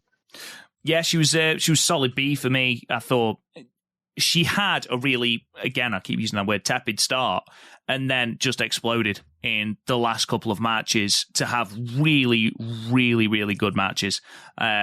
I'm always a massive fan of Azumi, I'll be perfectly honest. So I was always going to be a little bit biased, but yeah, a B. Mai Sakurai then, who honestly, we talked, I can't remember who it was last year, but we talked about how constantly being in these singles matches with a high caliber opponent, the 5-star can be this breakout thing for you. And good grief, Mai Sakurai, though it might not have been a breakout tournament, the improvement in Mai Sakurai, she still throws an awful elbow, and I'll stand by that forever. Like, honestly, it is the drizzling, but I thought she did tremendously well here. She hung with the people that wanted to fight, like Risa Sera, where she wanted to fight a more brutal match. She was able to match Himeka and Maika in the more sort of bomb-throwing matches, and she was able to hang with the likes of Azumi in the high-speed matches, where not only now is she being able to have good singles matches, she's able to have different singles matches, which I think is really, really key. I gave her a B+. I thought she did tremendously well this tournament, especially when you consider she went 4-7-1, so ended up on 9 points. It's nothing to sniff at there. I will say this, sir. You talked about her elbow drop. You say what you want to about it, but when Kari came back from WWE, she influenced her so much that Kari stole her finisher. But that's another story for another day. This is the first one we agree 100% on B+ as well. I thought she has improved so much over these last few months, and I'm a big fan of how she's been throwing, and same thing with Unagi, how they've been throwing and using, and Saki as well, the Yakuza kick. The Mafia kick, whatever you want to call it. And there's a match that she had with Utami, went like 5 minutes, and it was like really, really good. It was like Mai Sakurai was trying to roll up Utami, and then Utami winds up hitting the clothesline. She goes through her closing stretch. She hits the air raid crash, and when she does, she rolls Utami up. And then as soon as and I thought it was going to be a 3 count. I'm like, oh man, another upset. And then once Utami comes up, she feeds up from that false finish. Mai Sakurai goes to throw this hellacious boot, and then Utami just gets out of the way, reverses it, and then goes into the torture rack German. And I'm like, they were able to tell that story in like 4 or 5 minutes, and a lot of that was on Mai Sakurai's shoulder. Like, she made me believe that she was going to get the upset win over the former champion. So yeah, I thought she was again, for someone that's really improved onto the card, that was definitely her. So yeah, B+. I agree with you, sir. Let's go with Momo Kogo then next. Points-wise, fairly indifferent. She ended on 4 points, going 2-10 in the tournament. She did get a big win over Maika, which was incredibly surprising. What did you think about her in-ring output then, Matt? Another one that's improved so much. And remember, she wasn't supposed to be in this tournament. She was a last-second replacement for the injured Tekla. I thought she did a great job taking advantage of every minute she had in the ring. For me, she was a B-. And I'm really looking forward to see what she's going to be doing, teaming with our Lord and Savior, Mayu Iwatani, in this next tournament. But I thought she was solid. Yeah, I gave her a C+, which I've never really understood the difference between a B- and a C+, but hey, we didn't write the report cards. Yeah, I gave her a C+. I thought she did well. She had the odd sort of clunky match, but again, she is still ultimately, a rookie. So I'm not holding that against her. I thought she did really well. I thought one of her better matches actually was the last night against Unagi. I thought she had a really, really good match against Unagi. Yeah, C+. I thought she did really well. Himeka. I mean, it's got to be an A, right? Surely. Yeah, Himeka had an A. Just a fantastic tournament. The fact that it seemed like people were adding stuff to their like finishing stretches going into this tournament, and Himeka, she just started using the concussion bomb like more and more. In this match, like I made a comment like going into night 4, night 5. I'm like, a lot of people are kicking out of the JP coaster. I'm like, why is that? And I'm like, oh, maybe the concussion bomb coming from somebody as tall and strong as Himeka makes more sense. But yeah, she was a solid A. Her match with Maika, her matches with Tam, Risa Sera, Azumi, Utami, Sherry, all of her stuff, was really, really good. And yeah, she was that was an A for me. Honestly, considering she's a very good wrestler and always has been, I think she's still improved hugely during this tournament. The pace with which she's hitting some of these running strikes is frightening. She's throwing these for... I mean, look at her match, for example, with Saya Kamatani. Like, where she was thrown in at the very last second. And no disrespect to Himeka at all. She's not Kairi. She hasn't got the appeal of a Kairi. However, a fantastic match that they must have thrown together pretty much on the fly, let's be perfectly honest. And then she's had great match after great match after great match. And do you know what? I'm actually going to lump Maika in with this as well, because I gave Maika an A for the exact same reason. Both women have just upped their games to a brand new level. And you mentioned the concussion bomb. Himeka has become better at the transition and the storytelling, because ultimately loads of people have added different moves to their arsenal, whereas I don't think Himeka has. I think just all of the bits that are sticking the moves together have improved in Himeka, and that's why her matches are so much more compelling. So, yeah, an A. And then Maika, I mean, Jesus Christ. Not only does she still have the most banging theme in Stardom, bar none, I will not hear a word against it. Not only... What? Oh, come on. It is an absolute... We'll get into that later. Oh, my God. Good, I'm sorry. I try not to cut you off, but I had on that one. But... I forgot about Haddon's theme. Yeah, okay. She has the second most banging theme in Stardom. But also, she has no idea how to apply sunscreen on her arms. But also... Like, honestly, the most heel thing that happened in this tournament was Koguma slapping the sunburn. You never do that. What are you doing? But yeah, I thought both her and Himeka had fantastic tournaments. And whereas, I don't think for a moment that Maika has taken the red belt off Syuri and Hiroshima, she does feel like she's sort of elevated herself to that red belt sort of area where it wouldn't be out of the realms of possibility. I wouldn't find it bizarre if Maika were to hold the red belt, is what I'm saying. Whereas, we talk about having that aura, don't we? And we spoke about it a lot before I went on to hibernation, let's call it. Like, there's an aura. And I think Maika and Himeka are sort of getting there, Maika especially, to that place where if they won the red belt, I would not complain in the slightest. And she just constantly put on these fantastic matches. What do you think? Yeah, again, talking about adding on to your arsenal. She throws the clothesline. Now she adds the discus lariat in. And then obviously she's got a devastating Michinoku driver. And then in the bigger matches, she's been using the tornado Michinoku driver. But yeah, Mike and Himeka definitely A's for me. And I think that they're going to be A pluses coming out of the Goddess of Tag League. So, but yeah, me and you, look at that. We got 3 of them right there, buddy. Or not right, but we agreed on 3 in that one. So we're moving along pretty good here. There we go. Now, perhaps the biggest surprise for me, Unagi Sayaka ended on 4 points, only winning 2 matches. She went 2-10 in this tournament. It surely has to be a little bit of a disappointing tournament for Unagi, surely. Yeah, she's got my lowest grade too. She C+. None of the matches, the Tam match stood out a little bit, but even like up against like a Utami and Azumi, a Maika, Himeka, like they were going around. They weren't many bad matches, but just considering the fact we know how good Unagi can be, it just seemed like some of those matches just missed the mark. So yeah, I mean Unagi, lowest grade of the blue or the red stars with the C+ for me. Completely agree. I gave her a C- for the exact same reason. Like, you can finish with 4 points at the end of a tournament and still feel like you've elevated yourself. But, we talked last year, Unagi had a really good tournament.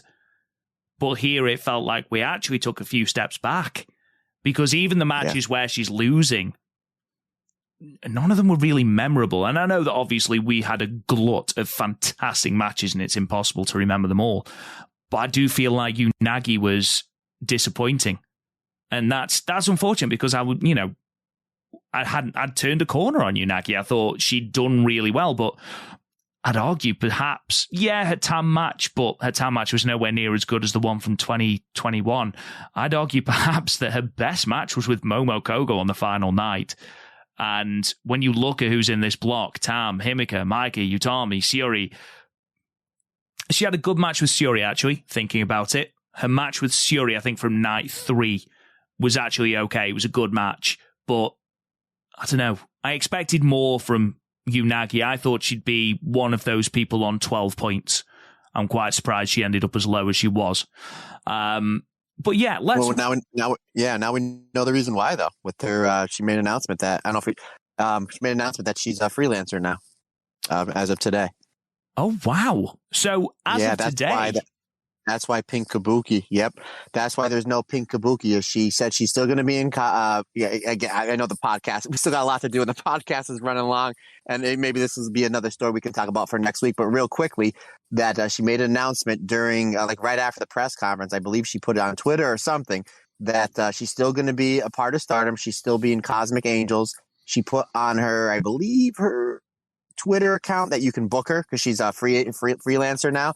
And she's going to come in and do shot to shot. But I guess the storyline is she did so poor in this tournament, as we just alluded to there, good sir, is that she wants to go and rediscover herself and prove herself. So again, maybe it is kind of part of the storyline. We're very much like New Japan, where somebody loses a whole bunch of matches, a younger person, and they send them on excursion. So maybe that's what they're doing with Unagi. It's a very, very strange. We'll talk about that a little bit next week because. Sure. If it's not a storyline, that's a very odd decision when you consider how well she's been pushed, really. Let's Tam Nakano, finalist, topped the block with 16 points, went 8-4 in the tournament. The most wins in the tournament. I think Julia only got 7, but had 2 draws. Has to be an A. Has to be an A, maybe even an A+, because she did do tremendous work in this tournament, Matt. It's Rob, come on, me, Tam, A+. A+. I wasn't even going to say anything. Yeah, I know. Time all the time. Yeah, again, I mean, just the matches, she elevated Unagi. She had a great match with the two Sakis. The Sherry match was great. The Utami match was absolutely fantastic, even with, especially with Utami singing Tam out to the ring. Again, we could do a whole other podcast just on that match. But yeah, and again, obviously my match of the year, again, not just in Stardom, but the whole entire everything that I watch in wrestling, which I watch a lot of wrestling. Tam is an A+ for me. She was an A for me. Again, there's only, I believe, 1 A+ that I've given. Because I'm just. I gave a 40. I gave like 40. Wait till we get those blue stars. Mate, handing them out. Blue stars was just just like making it rain A+.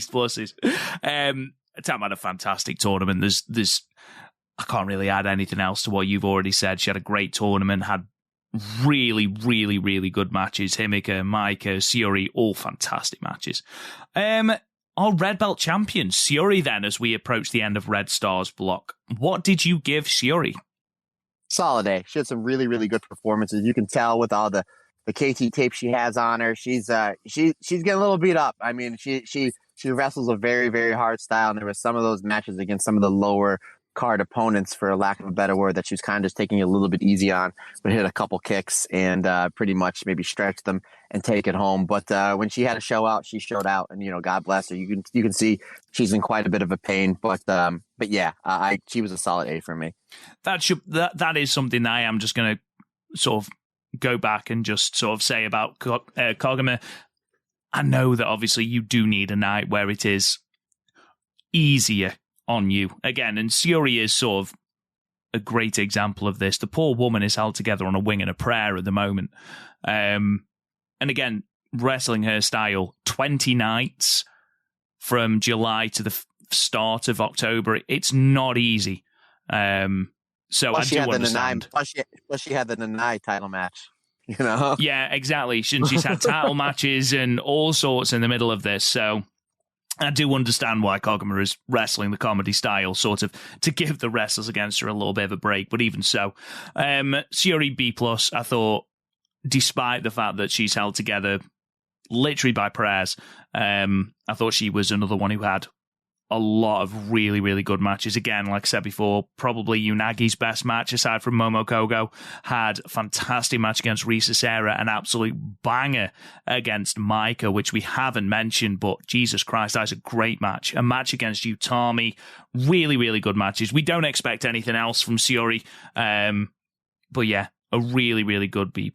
And finally, let's go to Utami Hayashishita. What did you think of Utam?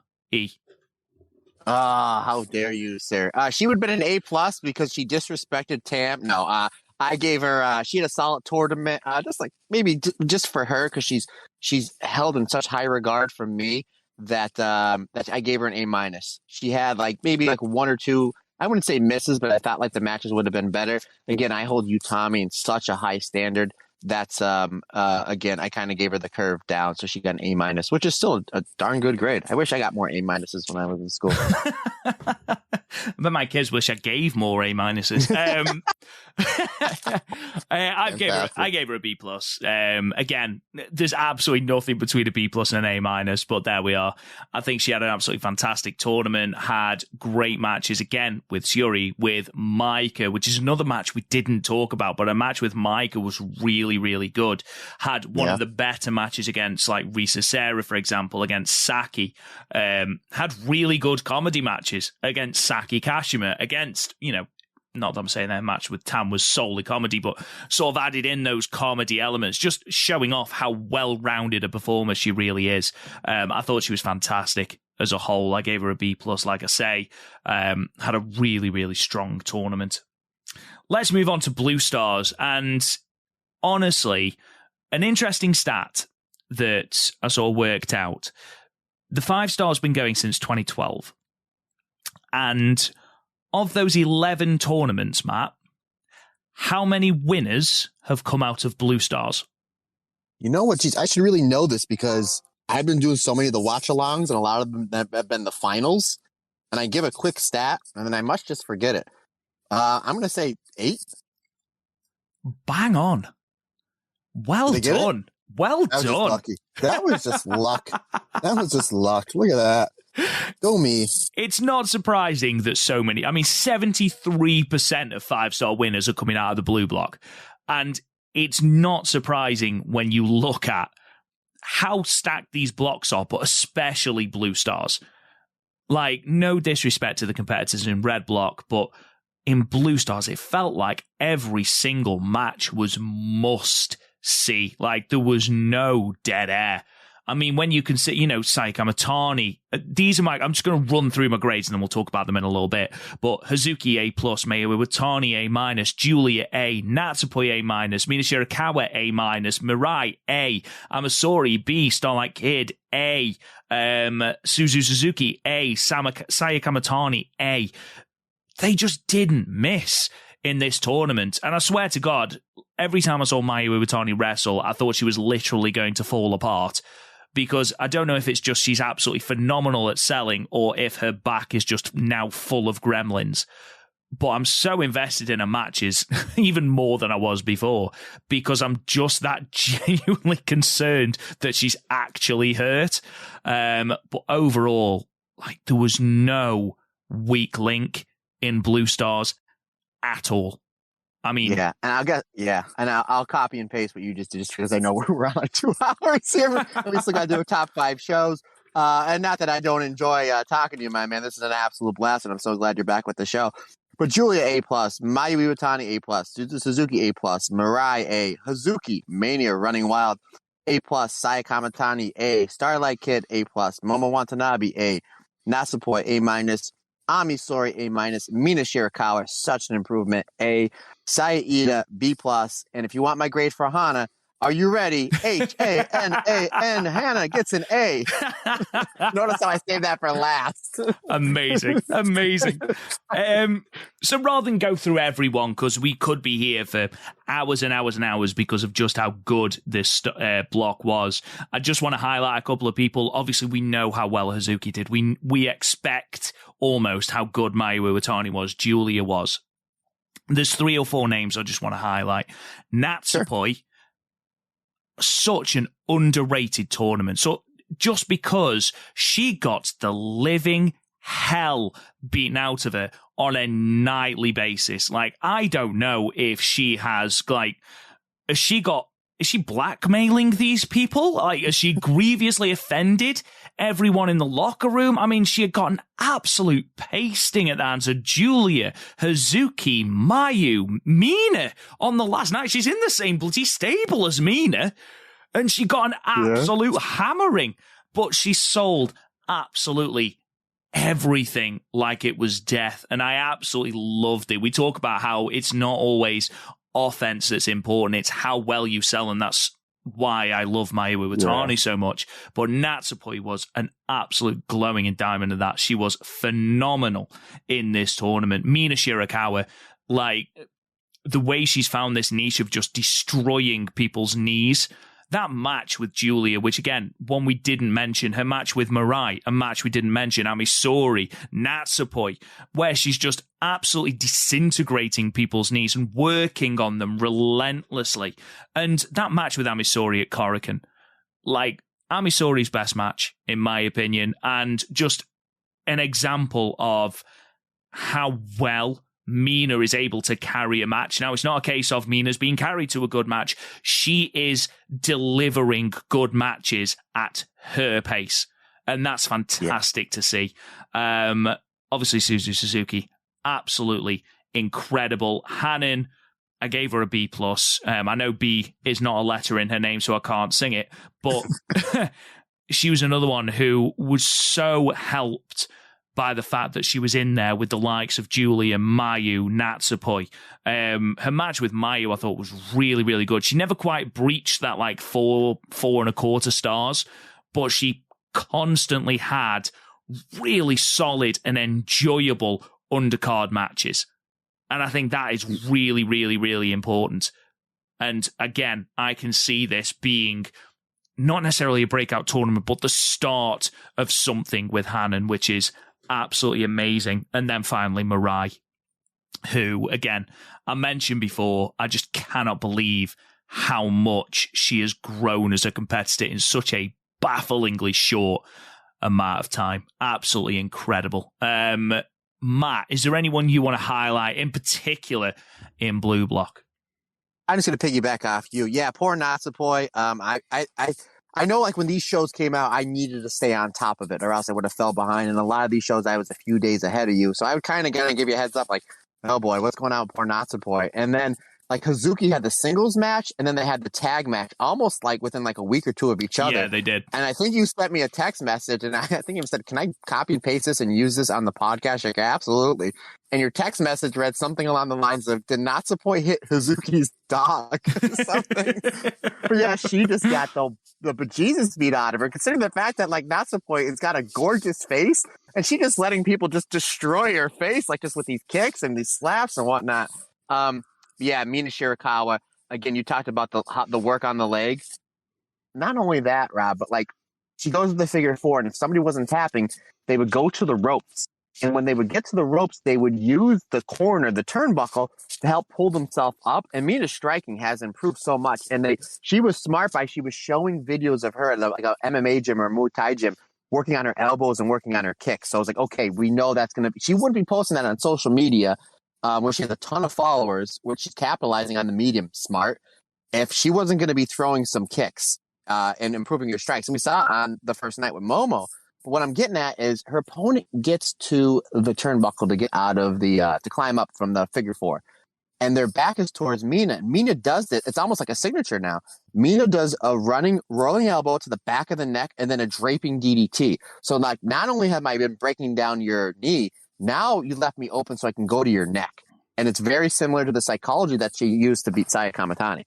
So I thought that was just a genius thing.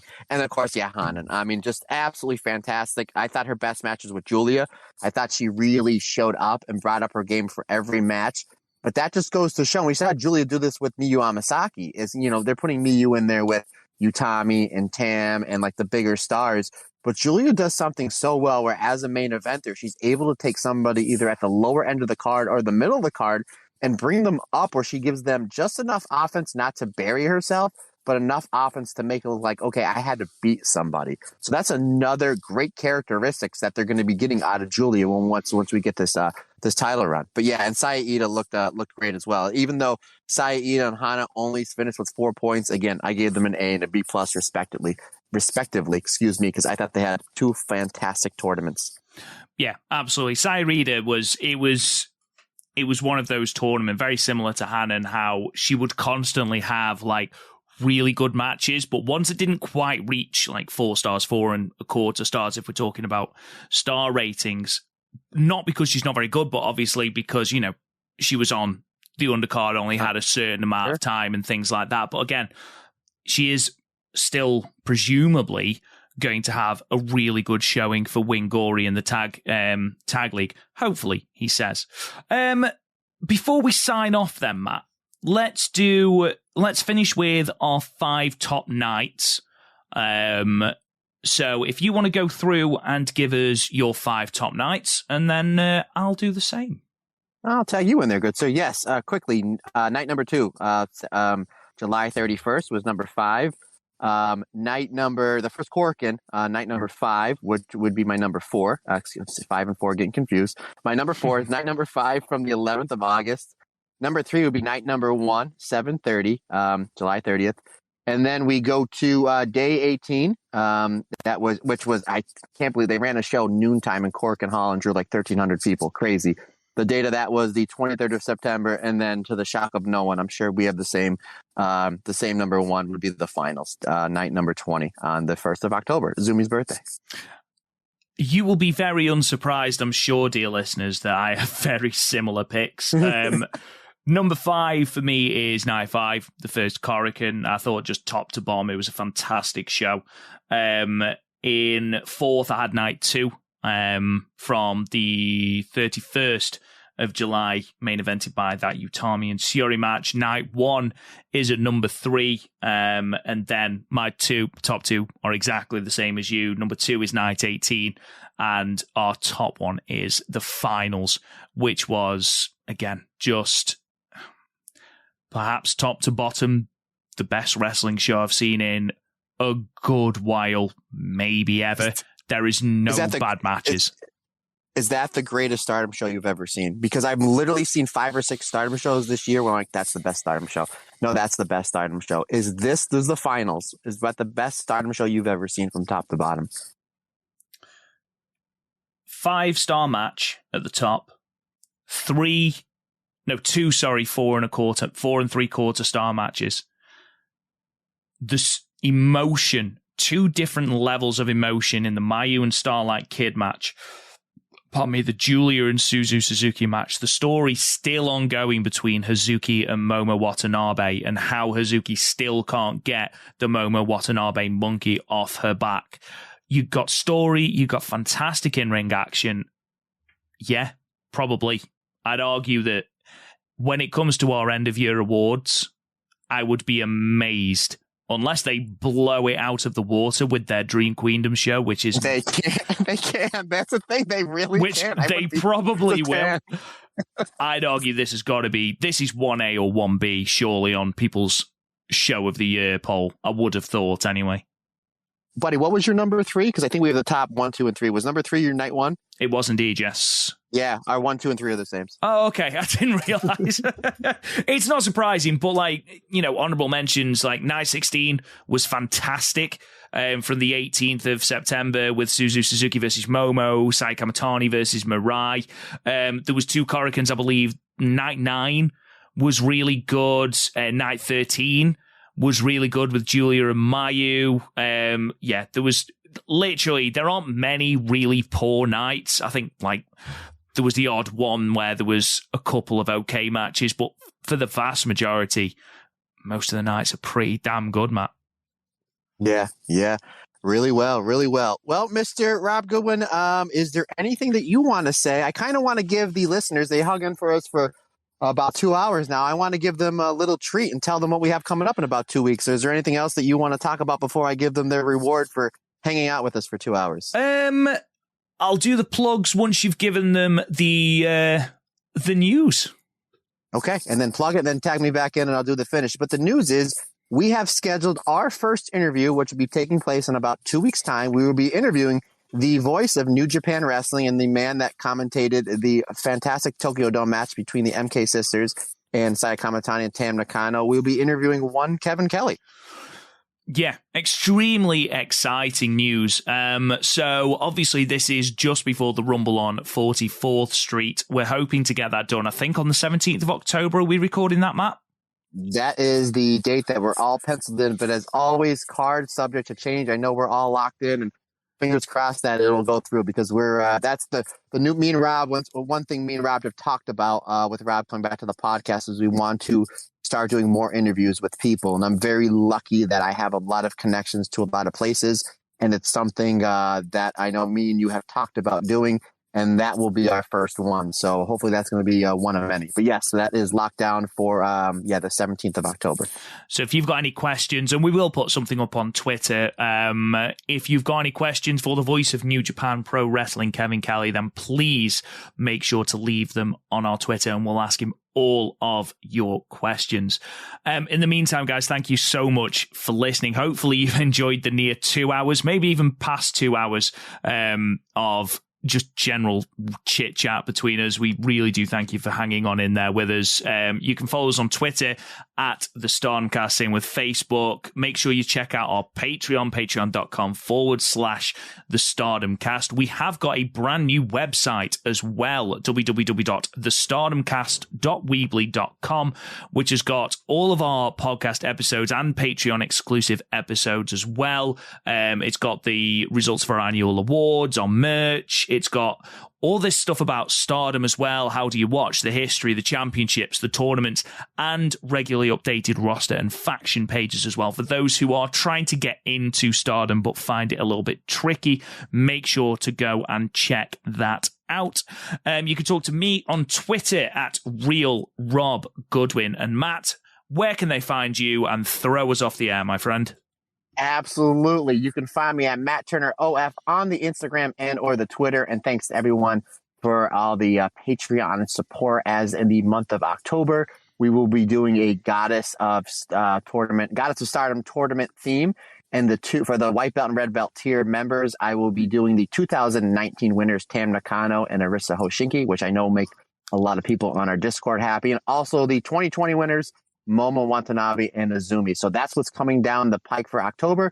For the red belt tier Patreon members, the watch along, which is getting a lot of praise, and I thank everybody for those. I really enjoy doing them. It's just me watching wrestling, talking about like psychology. So why wouldn't I love doing it? Coming up on this we just released Mayu versus Utami, the finals from 2018. And the next one, we're going back in the time machine, not too far, just a few months, as World Climax Night 2. Sherry defends the red belt versus Mayu Iwatani, and I will basically tell everyone why I absolutely love that match, and hopefully you shall too. But that's it, guys. Thank you, everybody, so much. Rob, I absolutely love this. So great having you back, because like I said before, it's not just my podcast, it's our podcast, because we're all in this together, and because everybody's different, everybody's special. Thank you, everybody, so much. Greatly appreciate it.